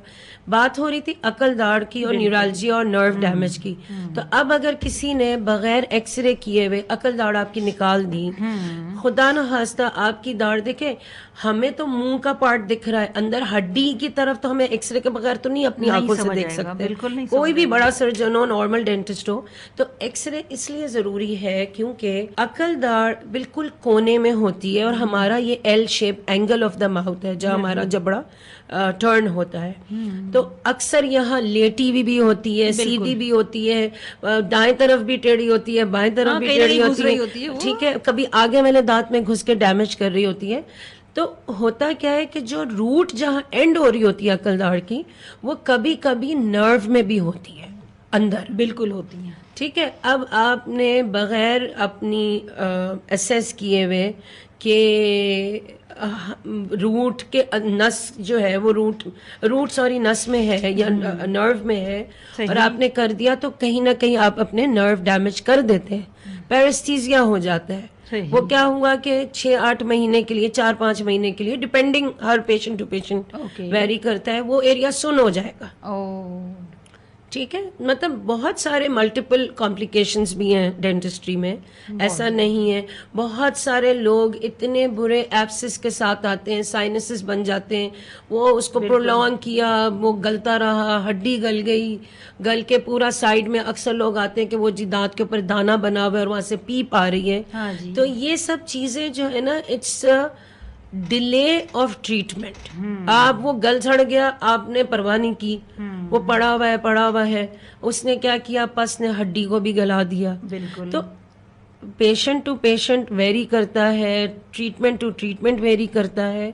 इन सब का जो एक समरी है कि आपको कोई भी तकलीफ हो, कोई भी मसला हो, इनिशियल स्टेज पे आप चले जाओ ताकि आप उस लेवल पे जा ही ना। अर्ली डिटेक्शन तो हर हर फील्ड चीज में में हम है कि कहते हर हैं चीज कि में हाँ। है, वो चाहे आपके पेट की बीमारी हो, चाहे हार्ट की बीमारी हो, तो ये सब चीजें इसी तरह डेंटल इश्यूज हैं। ठीक है। अच्छा, थोड़े से सवाल लेती चली जाऊं ताकि थोड़ा ये बैकलॉग भी क्लियर हो और लोगों को भी शिकायत ना हो। मेरा सवाल अपनी जगह मौजूद है, आप मुझे सवाल के जवाब दे सकते हैं बगैर इंटरनेट को छाने पड़ के। ये बताइए कि वर्ल्ड डेंटिस्ट डे कब मनाया जाता है? इसका जवाब आप 4471 पर भी भेज सकते हैं, 99231963 पर कॉल करके भी बात कर सकते हैं, और जो है वो फेसबुक पर भी भेज सकते हैं। जी, मेरे पास सवाल है मारिया शाह का। मारिया पूछ रही हैं, how would you determine when dental x-ray are needed and how would you conduct this procedure? Dental x-ray when are we needed. देखिए, वही मैंने आपको बोला कि अगर तो मल्टीपल एक इंसान के मल्टीपल इश्यूज हैं कि सीधे हाथ के दांत को भी चेक करना है, वो उसमें भी कैविटीज हैं, राइट लेफ्ट हैंड साइड में भी कैविटीज हैं, तो मैं अलग अलग एक्सरे करने के बजाय एक ओपीजी करा लूं। या अगर सिर्फ एक दांत लेफ्ट है और एक दांत राइट है, तो वो तो डेंटिस्ट उसी वक्त आपको सजेस्ट कर देगा कि मैं आपके कर देता हूँ एक्सरे। ठीक है। अच्छा, इसके अलावा दूसरा सवाल है, what methods of local anaesthesia would you use for patient who need a filling? जो लोकल नॉर्मल एनेस्थीसिया हम लगाते हैं वही हमने दांत को अगर फिलिंग करनी है। देखिए, फिलिंग करने की बहुत क्लियर एक बात कर लूं, अगर फिलिंग बहुत सुपरफिशियली, एक डीके बहुत सुपरफिशियली है, छोटी सी कैविटी है, बहुत डीप नहीं है, तो हम नॉर्मली बगैर एनेस्थीसिया के करते हैं। सही। हाँ, अगर पेशेंट सेंसिटिव है, बाज लोग होते हैं कि जी हमें ड्रिल की आवाज से कुछ होता है या बस कुछ पेन होता है या बड़े एक खौफ में होते हैं कि बस दर्द होगा, तो फिर हम उस सूरत में उसी दांत को लोकली, बस उस दांत को एनेस्थीसिया सुन कर देते ताकि पेशेंट कंफर्टेबल हो फिलिंग कराने के लिए। होपफुली साकिबा जैन को अपने सवाल का जवाब समझ में आ गया होगा। तीसरा सवाल है मेरे पास अहमद मुज्तबा साहब का, does professional teeth cleaning have any side effects? Should we take this cleaning again if required? Yes, it doesn't have any side effects.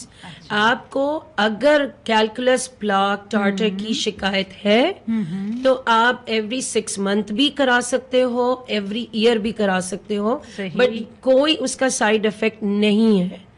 ठीक है। और अगर आप कहो कि आपने आज कराई स्केलिंग, 6 महीने बाद अब अपने डेंटिस्ट के पास जाओ, आपके कैलकुलस प्लाक टार्टर नहीं जमा हुआ, तो डेफिनेटली डेंटिस्ट आपको कहेगा आपको भी जरूरत नहीं है। सही। तो इसका स्केलिंग पॉलिशिंग का साइड इफेक्ट्स नहीं है। मैंने अपने शो में भी बोला था, लोगों को कॉन्सेप्ट है कि दांत हिल जाते हैं या हिल जाते हैं सफाई कराने से, ऐसा नहीं होता। बिल्कुल, ये एक मिसकंसेप्शन है। ये मिसकंसेप्शन असल में हिलते शायद इसलिए हैं कि बहुत ज्यादा यहाँ प्लाक जो जमा हुआ होता है वो जब अपनी जगह से हटता मैंने है। यही बताया ना कि जब बोन नीचे चली जाती है, मसूड़े नीचे चले जाते हैं, वो उस लेवल पे जाके हिल देंगे कि जब आपका टाटर जमे जा रहा है और आपने तो उसकी केयर ही नहीं की कि भाई मैं इसको निकलवा दूं। अच्छा, अब सवाल है अली हबीब का, what is the best remedy to get rid of tooth sensitivity to hot and cold? अच्छा, सेंसिटिविटी के हवाले से बेस्ट आपका टूथपेस्ट एंड माउथ वॉश, ठीक है, combination of both sensitivity cover करता है। अगर बहुत ज्यादा है, बाज लोगों को एक्सट्रीमिस्ट पे है, तो फिर उसके कुछ ट्रीटमेंट्स भी आते हैं, फ्लोराइड जेल एप्लीकेशंस हैं और भी चीजें हैं, लेकिन वो भी ट्रीटेबल है। सही। अब आप जाहिर बात है किसी डेंटिस्ट के पास जाएंगे और कहेंगे कि भाई मुझे तो कोई और इशू नहीं है, ना कोई कैविटी का मसला है, ना कोई गम्स का मसला है, बट मुझे तो बहुत ज्यादा दांत में करंट जैसी चीजें लगती हैं, तो जाहिर बात है उसके लिए स्पेशल, आई नो मार्केट में बहुत सारे टूथपेस्ट अवेलेबल है, माउथ वॉशेस अवेलेबल हैं। अच्छा, एक और चीज ये है कि लोगों का जो सेंसिटिविटी का मामला एक और है कि वो तो सिर्फ बस ब्रश करते हैं। आई वुड रिकमेंड कि दिन में 1 से 2 दफा उसी टूथपेस्ट को एज अ जेल थोड़ी देर अप्लाई भी कर दें दांतों पे, तो उससे भी काफी फर्क पड़ जाता है। अच्छा, इसी सवाल से कनेक्टेड मेरा सवाल है कि टूथपेस्ट क्या हर 3 महीने चेंज करना चाहिए? टूथ ब्रश तो करना चाहिए, वो तो चले महीने में भी करें, क्योंकि महीने दो, हाँ बिल्कुल, महीने 2 महीने में कर लें। टूथपेस्ट जो है आप कर सकते हैं, बट आप जैसे मिसाल के तौर पे सेंसिटिविटी है तो आपने 2-3 ब्रांड्स हैं, आपको चेंज करना है, तो मिसाल के तौर पे मैं ब्रांड्स का नाम नहीं ले रही, लेकिन ठीक है, लेकिन ये कि आपने नंबर 1 ब्रांड किया, ठीक है, आपको लगा कि इससे कंट्रोल्ड है, वेल एंड गुड, आपका दिल चाहा कि मैं दूसरा ब्रांड का यूज कर लूं। इसकी एक वजह ये भी बताई जाती है ना कि बैक्टीरिया थोड़े यूज टू होने के अलावा भी इंसान खुद भी मतलब चेंज चाहता है कि यार चलो थोड़ा जायका चेंज हो गया, कोई जो भी चेंज है। तो मकसद कहने का ये कि जो भी ब्रांड ले तो उसको ये देख के ले कि सेंसिटिविटी वाला ये हो। बिल्कुल। अब आप सेंसिटिविटी आपको है, आप सेंसिटिविटी के हवाले से टूथपेस्ट यूज कर रहे हैं, 3 महीने बाद अगर आप चेंज कर रहे हैं तो पता चला आप मसूड़ों के लिए ले आए, तो वो आपकी सेंसिटिविटी तो कवर नहीं करेगा ना। तो इस तरह, अच्छा, अब इसी तरह कुछ अच्छे ब्रांड्स यूज किया करें, हर लोकल ब्रांड जो होता है हाँ, और दूसरा ये कि आजकल मैं बता रही हूँ लोगों को ये हो रहा है कि कि हम लोग बेसिकली जितने एशियंस हैं या हमारा जो स्किन टोन के हिसाब से है, हमारा है ही पेल येलो टाइप कलर। हम ये चाहें कि हम जो बिल्कुल ब्लैक अफ्रीकन या अमेरिकन जो ब्लैक नस्ल है उनके जो प्योर वाइट दांत है, हम वो नहीं कर सकते, बिकॉज वो रेसेस मतलब जैसे अलग अलग सबको इस तरह बनाई है ना। तो अब यूजुअली क्या होता है कि हमारा टोन प्योर वाइट है ही नहीं, इन जनरल स्पीकिंग। तो अब हम ये कहें कि जी बिल्कुल वाइट, हाँ, तो टूथपेस्ट अवेलेबल है, वो थोड़ा बहुत साफ हेल्प आउट करते हैं। कोयला भी इस्तेमाल करते हैं, हाँ, लोग करते हैं, बहुत सारे लोग जो पुराने आ रहे हैं वो मंजन, कोयले का मंजन यूज करते हैं, वो इट्स ऑल होम रेमेडीज, कोई इनमें हर्ज नहीं। देखे, ये वो चीजें हैं कि अगर फायदा नहीं करेंगे ना तो नुकसान भी नहीं करेंगी। सही। अनटिल अनलेस कि आप बेकिंग सोडा लेके मुंह पे दांतों पे लगा ले। सोडा का तो भाई टूथपेस्ट भी चल रहे हैं आजकल। नहीं, वो तो ये कि जी वाइट, देखे एक बात बहुत अपने लिसनर्स को क्लियर कर दूं, अगर आपके टार्टर प्लाक जमा हुआ है, पत्थर नुमा जमा हुआ है, आप जितना भी बेकिंग सोडा लगा लें, जो भी टूथपेस्ट कर लें, वो जब तक के मशीन के जरिए से नहीं साफ हो, मतलब किया जाएगा, ड्रिल नहीं किया जाएगा, जब तक कि वो स्केलिंग क्लीनिंग जिसे कहते हैं नहीं की जाएगी, वो तो बेकिंग सोडा वाला टूथपेस्ट या डायरेक्ट उसको नहीं उखाड़ेगा, बिल्कुल नहीं बिगाड़ेगा। अच्छा, यहाँ निहाल पूछ रहे हैं कि what is the good age for great braces? मेरा ख्याल है हमारा प्रोग्राम अगर सुन रहे हैं तो उन्होंने सुन लिया होगा जी कि ब्रेसेस के लिए यंग एज जो बिल्कुल 8, 9, 10 साल होती है नहीं। और दूसरी बात, सपोज आपकी चली गई एज, नहीं आपकी हुई, तो आप जिस स्टेज पे भी हैं, जिस एज पे भी हैं, you can go ahead with the braces. पर उसमें पड़ेगा अगर कोई 30-35 साल का बंदा ब्रेसेस लगाए, ट्रीटमेंट हो जाता है, अच्छा, आराम से हो जाता है। इट्स नॉट दैट, मतलब इवन के 50 साल तक के लोगों ने लगवाए हैं, स्पेसिंग बन गई, दांतों के बीच में गैप्स आ गए, बुरे लग रहे हैं, आप ब्रेसेस लगवा के बंद करवा लें।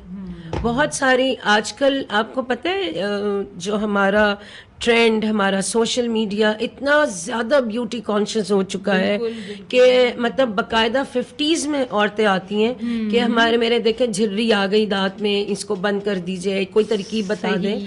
तो उसमें आपका यही है कि वेनियर्स लगा देते हैं, क्राउन्स लगा देते हैं, फिलिंग्स कर देते हैं इंटीरियर की, या फिर ब्रेसेस लगवा लेते हैं। और मैं वाकई बहुत एंजॉय कर रही हूँ कि आज की पर्सनैलिटी वाकई बहुत सारी अपने अंदर जो है वो मजमुआ रखती हैं। ना सिर्फ अच्छी डेंटिस्ट है बल्कि अच्छी बेक भी करती हैं, कुकिंग भी करती हैं। और मैं बहुत जल्द जो है इनके घर जाने वाली हूँ बहुत अच्छा सा केक खाने के लिए। लेकिन यहाँ मेरे पास एक सवाल रहता है एक साहब का, मैं पहले वो कंप्लीट कर लूँ। और वो सवाल जो है वो उन्होंने अपनी मदर के हवाले से पूछा है कि उनकी मदर जो है उनकी एज बहुत ज़्यादा है हुई है, लेकिन my mother can't eat bit spicy food, sometimes normal food, home food जो होते हैं वो भी नहीं खा पाती हैं। What is the reason behind it? Afsha Yasin. जैसे मैंने पहले भी बोला कि बहुत सारी ओल्ड एज के साथ भी फैक्टर्स आ जाते हैं। हमारे मुंह की लाइनिंग की, विटामिन्स की कमी है, और बीमारियां हैं, साथ साथ मेडिकली और बीमारियां भी हमारे मुंह पे काफ़ी इफ़ेक्ट करती हैं। डायबिटीज़ हो गई, कोई जिगर की प्रॉब्लम हो गई, कोई और भी मेडिकल इश्यूज होते हैं। अच्छा चलें, अगर सपोज नहीं भी है तो हमारे मुंह में जो ये बर्निंग माउथ सिंड्रोम मैंने पहले भी जिक्र किया था, ये अक्सर हो जाता है फॉलिक एसिड और बहुत विटामिन बी की कमी, बी कॉम्प्लेक्स की कमी की वजह से। तो उसमें, और या फिर ये है कि आपके मुंह में कोई फंगल इन्फेक्शन हुई हुई है, जबान सफ़ेद हुई हुई है, आपके गालों की लाइनिंग अगर आप देखो तो सफ़ेद हुई हुई होती है, उसमें भी बहुत सारी मिर्चें, नॉर्मल खाने में भी बहुत स्पाइसेस लग रही होती हैं। सही। तो उस सूरत में इनको किसी डेंटिस्ट के पास ले जाके एक दफ़ा चेकअप करा लें कि हमारी वालदा जो है वो नहीं खा पा रही, नॉर्मल मिर्चें भी नहीं खा पा रही।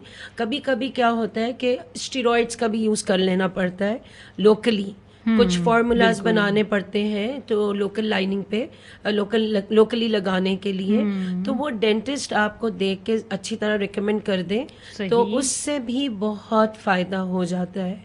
अच्छा मैडम, ये बताइए हमें, अब थोड़ा सा क्विक चलेंगे क्योंकि हमारे पास बिल्कुल 20 मिनट हैं और मैं चाहूंगी कि मैं ज़्यादा से ज़्यादा क्वेश्चन जितने भी हैं वो शामिल करती चलूँ। ये डायबिटीज़ के जो गम्स और टीथ इफेक्टेड, क्या डायबिटीज़ टीथ और गम पर भी बिल्कुल, गम्स पे तो 100% इफेक्टिव है। और नॉट जस्ट डायबिटीज में आपको थोड़ा सा एक और भी बता दूं कि जो कार्डियक पेशेंट्स हैं, जैसे जिनको खुदा ना खास्ता कभी हार्ट अटैक हुआ हुआ है, एंजाइना हुआ हुआ है या बाईपास हुआ हुआ है, उनके लिए भी बहुत बहुत ज़रूरी है कि वो अपने मसूड़ों का, अपनी ओरल हाइजीन का ख्याल रखें और अपनी क्लीनिंग करवाएं, क्योंकि हमारी जो बैक्टीरियाज हैं, जो हमारे दिल की जो झिल्ली है जिसे सब एंडोकार्डाइट बोलते हैं, उसकी बहुत ज़्यादा कनेक्शन है मुंह के हमारे बैक्टीरिया से। सही। तो जो कार्डियक, आप ये देखिए बाहर ममालिक में किसी को अगर अपने जो घुटने का ऑपरेशन करवाना होता है ना, नी सर्जरी करवानी होती है, उसके लिए भी ये रिकमेंडेड है कि पहले अपना पूरा ओरल चेकअप करा के आओ। बिल्कुल सही कह रही हैं आप, क्योंकि ये बहुत ज़रूरी है कि हम तो हम जब आप सोचे कोई नॉर्मल, या हमारे यहाँ तो लोग ये सोचेंगे घुटने का मुंह से क्या ताल्लुक है। बिल्कुल ठीक है, लेकिन मतलब अब जितनी भी सर्जरीज, जितनी भी रिसर्चेस हो रही हैं, तो उसमें यही है। अब अगर कोई कार्डियक पेशेंट है तो उसको भी रेकमेंड किया जाता है कि आप अपनी स्केलिंग करवा के आए, आप अपनी क्लीनिंग करवा के आए, या आपका कोई डेंटल ट्रीटमेंट है तो पहले वो करवा लीजिए। सही। ठीक है। इसी तरह किडनी के जो पेशेंट होते हैं, मेरी अभी एक पेशेंट है, उसकी किडनी ट्रांसप्लांट हुई है। ठीक है, उसके वो डायलिसिस पे थे, उसकी किडनी ट्रांसप्लांट हुई है। वहाँ पे जो उसके यूरोलॉजिस्ट, नेफ्रोलॉजिस्ट है, उन्होंने भी रिकमेंड किया कि आप पहले अपना पूरा डेंटल चेकअप, ट्रीटमेंट करवा के आए, क्योंकि देखें हमें बज़ाहिर तौर पे तो लगता ही है कि यह बस मुंह में दांत में कीड़ा लगा, मुंह के खून आ रहा है, उसकी सफाई हो गई, लेकिन वही सारी बातें आ जाती हैं कि मुंह के जरिए ही पूरी हमारी सिस्टम चल रहा है बॉडी का। बिल्कुल सही कह रही हैं। तो अब जितनी रिसर्चेज हो रही हैं वो बहुत ज्यादा, जितने बड़े बड़े सर्जरीज होती हैं तो वो रिकमेंड करते हैं कि आप एक अपना डेंटल चेकअप करवा के आए। सही।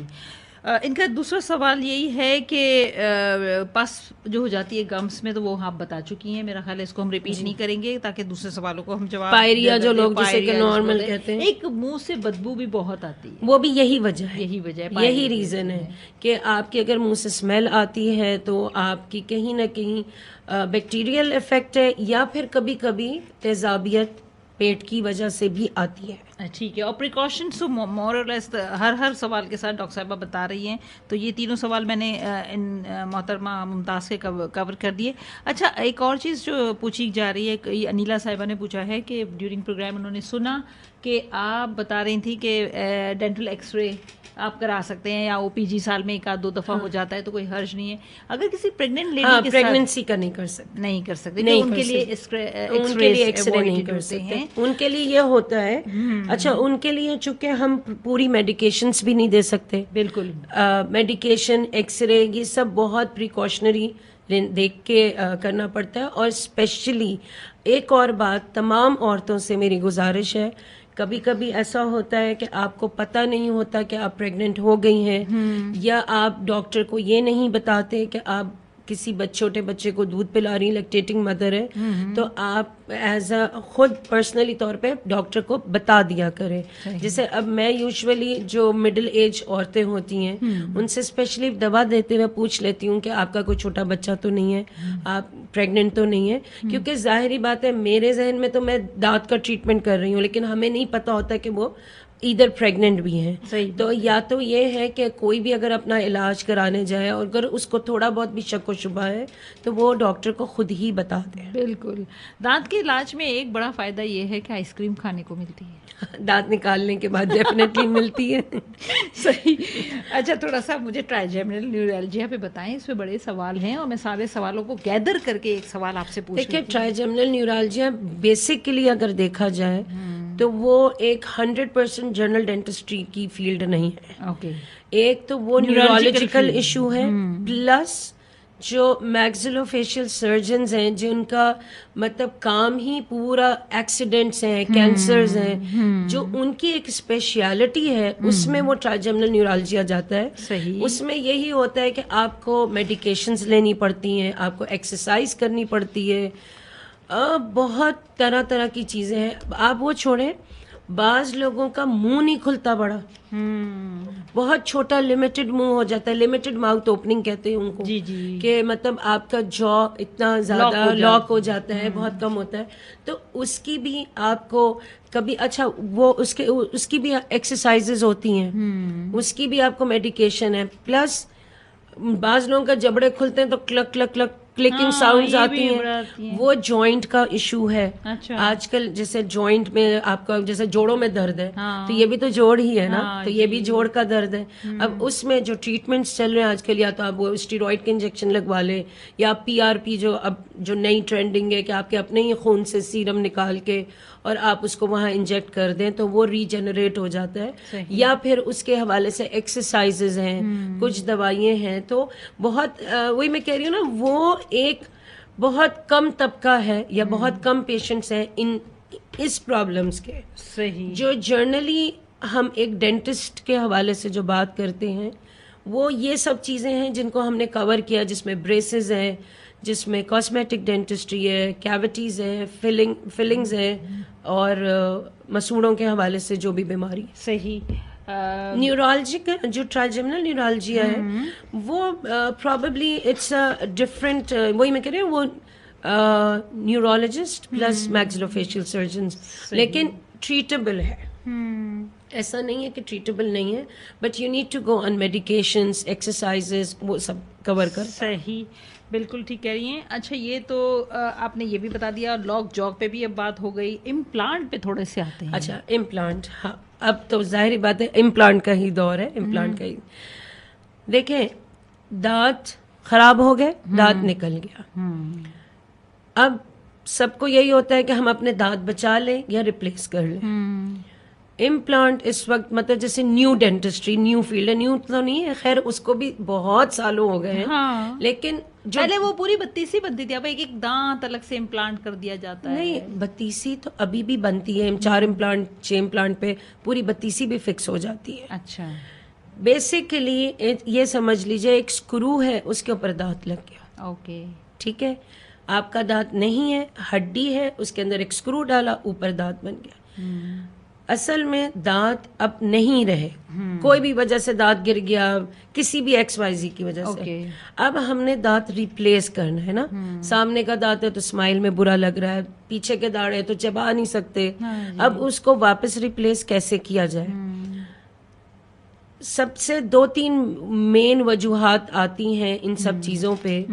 वो ये कि आया आपकी हड्डी, आपकी बॉडी, आपका मेडिकल कोई बीमारी इम्प्लांट को एक्सेप्ट कर सकती है कि नहीं? सही। हर एक का इम्प्लांट भी नहीं हो सकता। देयर आर मल्टीपल, मतलब बहुत सारी फेवरेबल कंडीशंस होंगी तो इम्प्लांट होगा। सही। अब एक इंसान की हड्डी एक एज पे आके बिल्कुल रिजॉल्व हो गई, ये हड्डी है ही नहीं, तो अब उसको कहें कि जी मेरा इम्प्लांट लगा दें, ठीक है, ऐसा नहीं है कि 100% नहीं लग सकता। अब आर्टिफिशियल बोन्स भी आ गई हैं, टिश्यूज भी आ गए हैं, बहुत बहुत एडवांस हो गई है डेंटिस्ट्री। सही। इवन के ये जो मसूड़ों की हम बात कर रहे थे कि दांत हिलने शुरू हो जाते हैं, तो उसके हवाले से कनेक्टिव टिश्यू सर्जरी भी आ गई है। आपके अपने ही तालू से एक टिश्यू काटते हैं गोश्त का, सही। और गोश्त का काटने के बाद उस मसूड़े आपकी जो रूट होती हैं उनके ऊपर लगा के स्टिच कर देते हैं, तो वही आपका पार्ट बन जाता है। जैसे मसूड़े छोड़ गए जगह और वो बन जाता है और ग्रिप हो जाती है। मैं कह रही हूँ ना, बहुत बहुत एडवांस हो गया है, लेकिन उतना ही एक्सपेंसिव भी है। बिल्कुल, बहुत और उतना ही मतलब बहुत कम, बहुत सिलेक्टेड लोग हैं जो ये काम कर रहे हैं, हर कोई नहीं कर रहा। इसी तरह में इम्प्लांट पे हम आते हैं, तो इम्प्लांट की लगाने से पहले बहुत सारे आपको इश्यूज देखने होते हैं। आपकी एज, आप स्मोकर हैं नहीं स्मोकर, आप कार्डियक हैं, आप डायबिटिक हैं, आपको ऑस्टियोपोरोसिस है, हड्डियों की बीमारी है, हम हड्डी में ही स्क्रू लगा रहे हैं, क्योंकि इम्प्लांट फेलियर भी है। बिल्कुल, आपका स्क्रू लगाया, स्क्रू निकल गया, वो आपकी बॉडी ने उसके साथ, तो इसी वजह से ही कि इम्प्लांट लगाने, ऊपर का दांत लगाने से पहले जब स्क्रू किया जाता है तो वो 3 से 4 महीने छोड़ दिया जाता है, ताकि वो हड्डी के साथ आपस में उसका बॉन्डिंग हो जाए। ओके। जब 3-4 महीने में बेहतरीन बॉन्डिंग हो जाए, बोन उसके उस स्क्रू के चारों तरफ कुदरती बोन बन जाए, फिर वो ऊपर का दांत लगाया जाता है। सही। अच्छा, जो पहले सिस्टम था कि दांत नहीं है तो ये आर्टिफिशियल क्राउन ब्रिजेस, कैप जैसे कहते थे, वो अभी भी लोग लगाते हैं। आगे पीछे का दांत घिस दिया, या सपोज आगे का सपोर्ट चाहिए होती है ना ब्रिज लगाने के लिए। अगर लेट्स सपोज के आगे पीछे भी दांत है जिसको कैविटी हुई हुई है या रूट कनाल है, आगे वाले दांत को भी कैविटी हुई हुई है या रूट कनाल है, और अफोर्डेबिलिटी के हवाले से भी, तो लोग कहते हैं कि भाई हमारा ब्रिज लगा दीजिए, फिक्स दांत जिसे कहते हैं, वो लगा दीजिए। तो एक तरीका वो है। अब अगर पीछे कोई दांत है ही नहीं सपोर्ट के लिए, तो आया वो फिर डेंचर्स बनते हैं कि जो उतारने चढ़ाने वाले डेंचर होते हैं, बत्तीसी या पूरी बत्तीसी बनती है, या फिर जो लोग अफोर्ड कर सकते हैं वो ये होता है कि 2-3 इम्प्लांट लगाए और फिक्स दांत बना दिए। अब फिर ऊपर से ब्रिज भी लगा दिया जाता नहीं, है। वो फिर इम्प्लांट तो हड्डी के अंदर स्क्रू होता है, तो ऊपर से वो दांत जो है वो ब्रिज ही होता है एक तरह से, जो एक दूसरे से आगे वाले दांतों को क्राउन कर दिया जाता है। तो बेसिकली इम्प्लांट मेरे नजदीक हर इंसान का लग भी नहीं सकता। बहुत वजूहात हैं, और जिनके लग भी जाते हैं, अगर अच्छे लगे हुए, परफेक्ट लगे हुए, तो वो चलते हैं। लेकिन अगर कहीं कोई भी 19-20 है तो वो फेलियर भी होता है। जाहिर है इतना महंगा प्रोसीजर और फेलियर का होना। अब बहुत कम प्रोग्राम का टाइम है, और जो जवाब आ रहे हैं मेरा सवाल जरा गौर से सुन लें। मेरा सवाल था world dentist day, not world oral day. तो ओरल डे के जवाब आ रहे हैं, प्लीज़ उसको करेक्ट कर लीजिए। डॉक्टर साहिबा, मुझे एक बात ये भी बता दीजिए कि दांतों के अंदर फ्लोराइड मौजूद होता है, उसका रोल क्या होता है? और टूथपेस्ट का जो फ्लोराइड होता है, क्या वो सपोर्टिव होता है? बिल्कुल होता है। फ्लोराइड बेसिकली एंटी कैविटी है, ओके। ठीक है। जो टूथपेस्ट में फ्लोराइड का मकसद ही यही मगर होता है। अक्सर पेस्ट के अंदर अब तो आपने देखा है स्टेरॉइड्स भी बहुत ज्यादा शामिल कर दिए गए हैं टूथपेस्ट में। नहीं, वो उनमें होते होंगे जो प्रॉपर ब्रांड या अच्छे ब्रांड्स के नहीं होते, अच्छा। ठीक है। जो प्रॉपर पुराने ब्रांड्स हैं, जो अच्छे ब्रांड्स हैं, उनमें स्टीरॉइड्स नहीं यूज होता, अच्छा। ठीक है। मतलब मेरे एज पर माय नॉलेज तो नहीं यूज होता। अब जिन जो हो सकता है, मैं लोकल या इम्पोर्टेड की बात नहीं कर रही हूँ, कुछ ब्रांड्स होते होंगे जो जिनमें यूज होता है, लेकिन जो पुराने और जो ऑथेंटिक ब्रांड्स हैं उनमें स्टीरॉइड यूज नहीं होता। सही। अच्छा मैडम, ये भी बताइए कि हम दांतों से बड़े काम लेते हैं, दांतों से रस्सियां भी काटते हैं, और राहत फतेह अली का सॉन्ग है रेशमी डोर कटती नहीं। रेशमी डोर वाकई नहीं कटती उससे, दांत से। लेकिन ये तो एक जोक है, लेकिन साथ साथ में ये भी बात पेप्सी के ढक्कन खोल लेते हैं। पेप्सी के ढक्कन, बोतलों के ढक्कन हो गए, इसके अलावा या फिर वो अपना अखरोट तोड़ना, बादामें तोड़ना, और बड़ा अब दिखाते हैं बोतलों के ढक्कन खोल लिए, और लाइक इस तरह होते हैं। तो वो हर इंडिविजुअल अपनी सोच है कि मेरे तो दांत बड़े मजबूत है, मैं तो ये भी खोल लेता हूँ, तोड़ लेता हूँ। खींचते हैं लोग दांतों से, ट्रक भी खींचते हैं रस्सी से पकड़ के। तो बस वो अपनी अपनी कैपेबिलिटी है ना, कि हाउ यू टेक इट। हाँ, लेकिन फिर आखिर में जाके जब हिलते हैं ना, तब बड़ा मजा आता है। हिलते हैं या टूट जाते हैं, इवेंचुअली होगा क्या। एक्सीडेंट में ऐसा होता है कि दांतों में फ्रैक्चर भी आ जाता है, एक लाइन आ जाती है, दो टुकड़े हो जाते हैं। उस सूरत में तो डेफिनेटली वो पीसेस निकाले जाते हैं। मेरे पास एक पेशेंट आई थी, उन्होंने कहा उन्होंने कोई लड्डू खाया, वो हार्ड बहुत था, जिसकी वजह से दांत का टुकड़ा टूट के हाथ में आ गया। आप ये देखिए, मेरे पास कल ही एक लड़की आई, बिल्कुल बहुत यंग लड़की, and I was so surprise. उसका एक्सीडेंट हुआ तो वो कह लगी मैं मुंह के बल गिरी। अच्छा, अब मुंह के बल गिरने का मतलब है कि सामने के दांत टूटे। अब जब उसको देखा मैंने, तो मैं इतनी हैरान रही कि उसकी जो साइडों की दाढ़ें थी वो सब आधी आधी टूट गई। सामने के दांतों को कुछ नहीं हुआ, जो साइडों की दाढ़ें थी वो पूरे पूरे आधे आधे टुकड़े, मतलब बिल्कुल ऐसा लग रहा था किसी ने एग्जैक्ट स्ट्रेट सेंटर से दो हिस्से किए, और गाल वाले सारे हिस्से अलग, और जो तालू वाले हिस्से वो मुंह में रखे हुए। तो इस तरह से फिर वो पूरा, मतलब फिर डेफिनेटली कंप्लीट ट्रीटमेंट होता है कि आप पूरा रूट कनाल्स करें, उनको कैपिंग करें, या जो पीसेस बिल्कुल ही खत्म हो गए तो फिर इवेंचुअली तो निकालने पड़ते हैं ना। एक्सीडेंट केसेस होते हैं, जबड़े टूट जाते हैं, हड्डियां टूट जाती हैं, वो तो फिर हाँ वो तो फिर ये ना कि जैसे आपका खुदा ना सा टांग की हड्डी टूटती है तो वो सर्जरी करके प्लेटिंग लगा दी, प्लेट्स लगा ली, स्क्रू पिन अप कर दिया। तो इस तरह से तो वो होने को तो बहुत कुछ है, बहुत बड़ी फील्ड है, बहुत इश्यूज हैं। अभी बहुत कुछ रह गया, एंडोडेंटिक्स भी रह गया, ऑर्थोडेंटिक्स भी रह गया। ऑर्थोडोंटिक्स तो ब्रेसेस के हवाले, वही इसलिए कि हमने ब्रेसेस की बात। एंडोडोंटिक्स रूट कनाल है। ओके। एंडोडोंटिक जो है वो रूट कनाल की जो डेंटिस्ट्री है उसको एंडोडोंटिक कहते हैं, जिसमें रूट कनाल का पूरा सिस्टम आता है। चलिए, रूट कनाल पे हमने बात की, हमने सरसरी सभी टॉपिक्स को छेड़ा और कोशिश करी कि सारी बातें आपसे करें। अब आपके हमारे पास सिर्फ 10 मिनट हैं 1 बजने में, और उसके बाद अल्लाह हाफिज़ भी कहना है, एक अच्छा सा सॉन्ग भी प्ले करना है, और साथ ही साथ जो है आपका एक मैसेज भी लेना है। वैसे तो सारी बातें मैं हमेशा ही कहती हूँ कि मैसेज ही हैं आपका हमारे लिए, और आपने जिस तरह से डिफ़ाइन किया, मैं यहाँ प्रोग्राम में बहुत सारे लोगों ने जवाब तो दिया है, लेकिन चूँकि गलत जवाब दिया है इससे मैं किसी का भी नाम नहीं लूँगी, और आप लोगों से गुजारिश है कि सवाल को ज़रा गौर से सुना करें।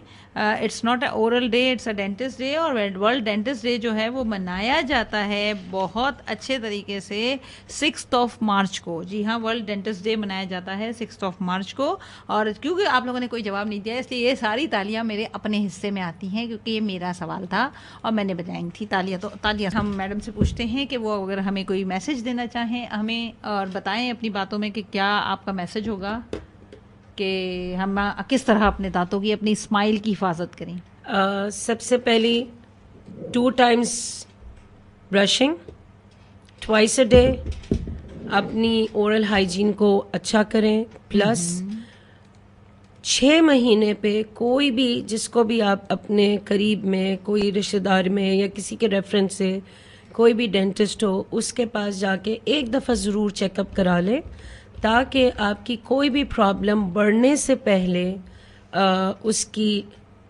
शनाख्त हो जाए और उसका ट्रीटमेंट, उसका इलाज हो जाए।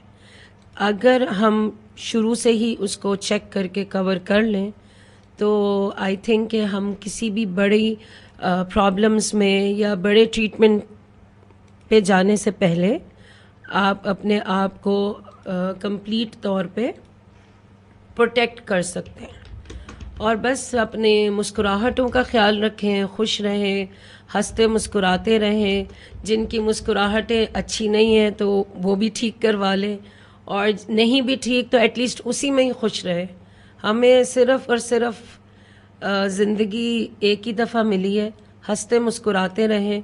और खुदा न खास्ता कोई वाकई में सीरियस पॉइंट ऑफ व्यू पे कोई बीमारी है दांतों के हवाले से, तो उसको फौरी तौर पे इलाज करवा लें ताकि आपकी जो खाना पीना है वो आपका अच्छा हो जाए दांतों के हवाले से।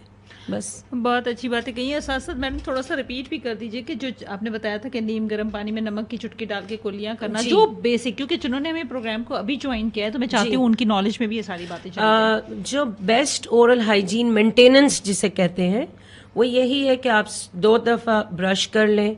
और अगर आप दोपहर में भी, बाज़ लोगों को बहुत ज़्यादा मीठा खाने का शौक़ होता है, बहुत मीठी चाय वाली चीनी मतलब पीते हैं बहुत चीनी डाल के, तो एटलीस्ट उनके लिए है कि वो कम से कम, क्योंकि ज़ाहिर बात है मिठास आपके मुंह में, आपके दांतों पे चिपक जाती है या आपके बैक्टीरियाज के साथ इफ़ेक्ट करती है मीठा, तो उसके बाद आप एक ब्रश कर लें या कुल्ली कर लें ताकि मिठास जो है वो कम हो जाए। और जिन लोगों को ब्लड प्रेशर का इशू नहीं है, नॉर्मल हेल्दी हाइजीन को मेंटेन करना चाहते हैं, वो एटलीस्ट रात को सोते हुए एक दफ़ा थोड़े से गर्म पानी में बस एक चुटकी, ज़्यादा नमक नहीं, हल्की सी एक चुटकी नमक की कुल्ली कर लिया करें। स्पेशली वो लोग जिनको ब्लीडिंग के मसूड़ों की हवाले से, मतलब ब्लीडिंग गम्स के हवाले से कोई शिकायत है, उनके लिए तो बेहतरीन है।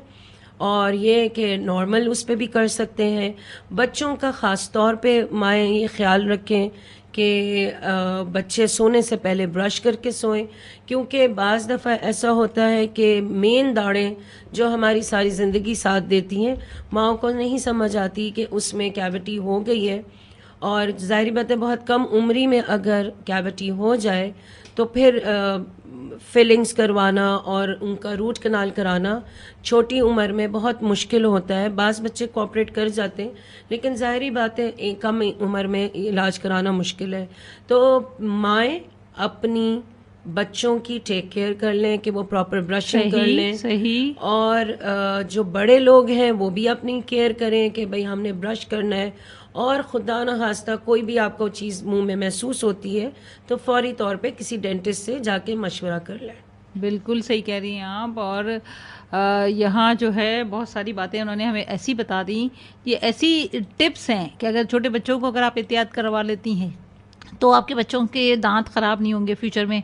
और अगर आप बड़े होने के बाद भी अपने हैबिट बना लेते हैं जिसमें 2 टाइम ब्रश है और दूसरी चीज़ें हैं, तो नो डाउट आप जो हैं वो कभी भी दांतों की तकलीफ़ का बहुत ज़्यादा शिकार नहीं हो सकते, अनटिल एंड अनलेस आप जो हैं उनके साथ कोई शरारत ना करें, क्योंकि दांत हैं, उनको दांत ही रहने दें, उनको जो है ट्रक उठाने वाली चीज़ें ना बनाएं। और स्माइल उसी वक्त अच्छी लगती है जब आपके दांत पूरे हों और साफ़ सुथरे हों। ज़रूरी नहीं है कि वो मोतियों की तरह खूब वाइट चमकते हो, लेकिन हाँ साफ दांत होना, बगैर स्टेन के होना और मुंह से कोई बू ना आना, ये सारी अच्छी चीज़ें हैं और अच्छी सेहत की अलामत है। अपनी सेहत को अच्छा रखें। हम यहाँ आते हैं इसीलिए हैं कि आपकी सेहत हमारे लिए जो है वो सबसे मुकद्दम है। और जो है अच्छी मुस्कुराहट, जैसे मैंने पहले कहा, सदका जारिया है। अगले दिनों में इंशाल्लाह फिर अगले हफ्ते किसी और पर्सनैलिटी के साथ तो मैं आऊँगी। और यहाँ प्रोग्राम का वक्त अपने इख्तिताम को पहुँचता है। इसके बाद न्यूज़ होंगे और न्यूज़ के बाद नाइला नासिर आ जाएंगी जो आपके साथ होंगी स्माइल एंड डायल में। मुझे दीजिए इजाज़त। डॉक्टर सायरा आपसे इजाज़त चाहती हैं। अल्लाह हाफिज़। डॉक्टर अबीर कुरैशी साहिबा, आपका बहुत बहुत शुक्रिया। आपने बहुत शुक्रिया मुझे बुलाने का, और हमारी टीम की जानिब से, हमारे चैनल की जानिब से, और हमें इतने इन्फॉर्मेटिव मालूमात देने के लिए। यकीन जाने आपका अंदाज़े बयां ऐसा था कि लगता था कि बस मैं आप खो जाती थी बार बार। मुझे दीजिए इजाज़त। अल्लाह हाफिज़। पाकिस्तान जिंदाबाद।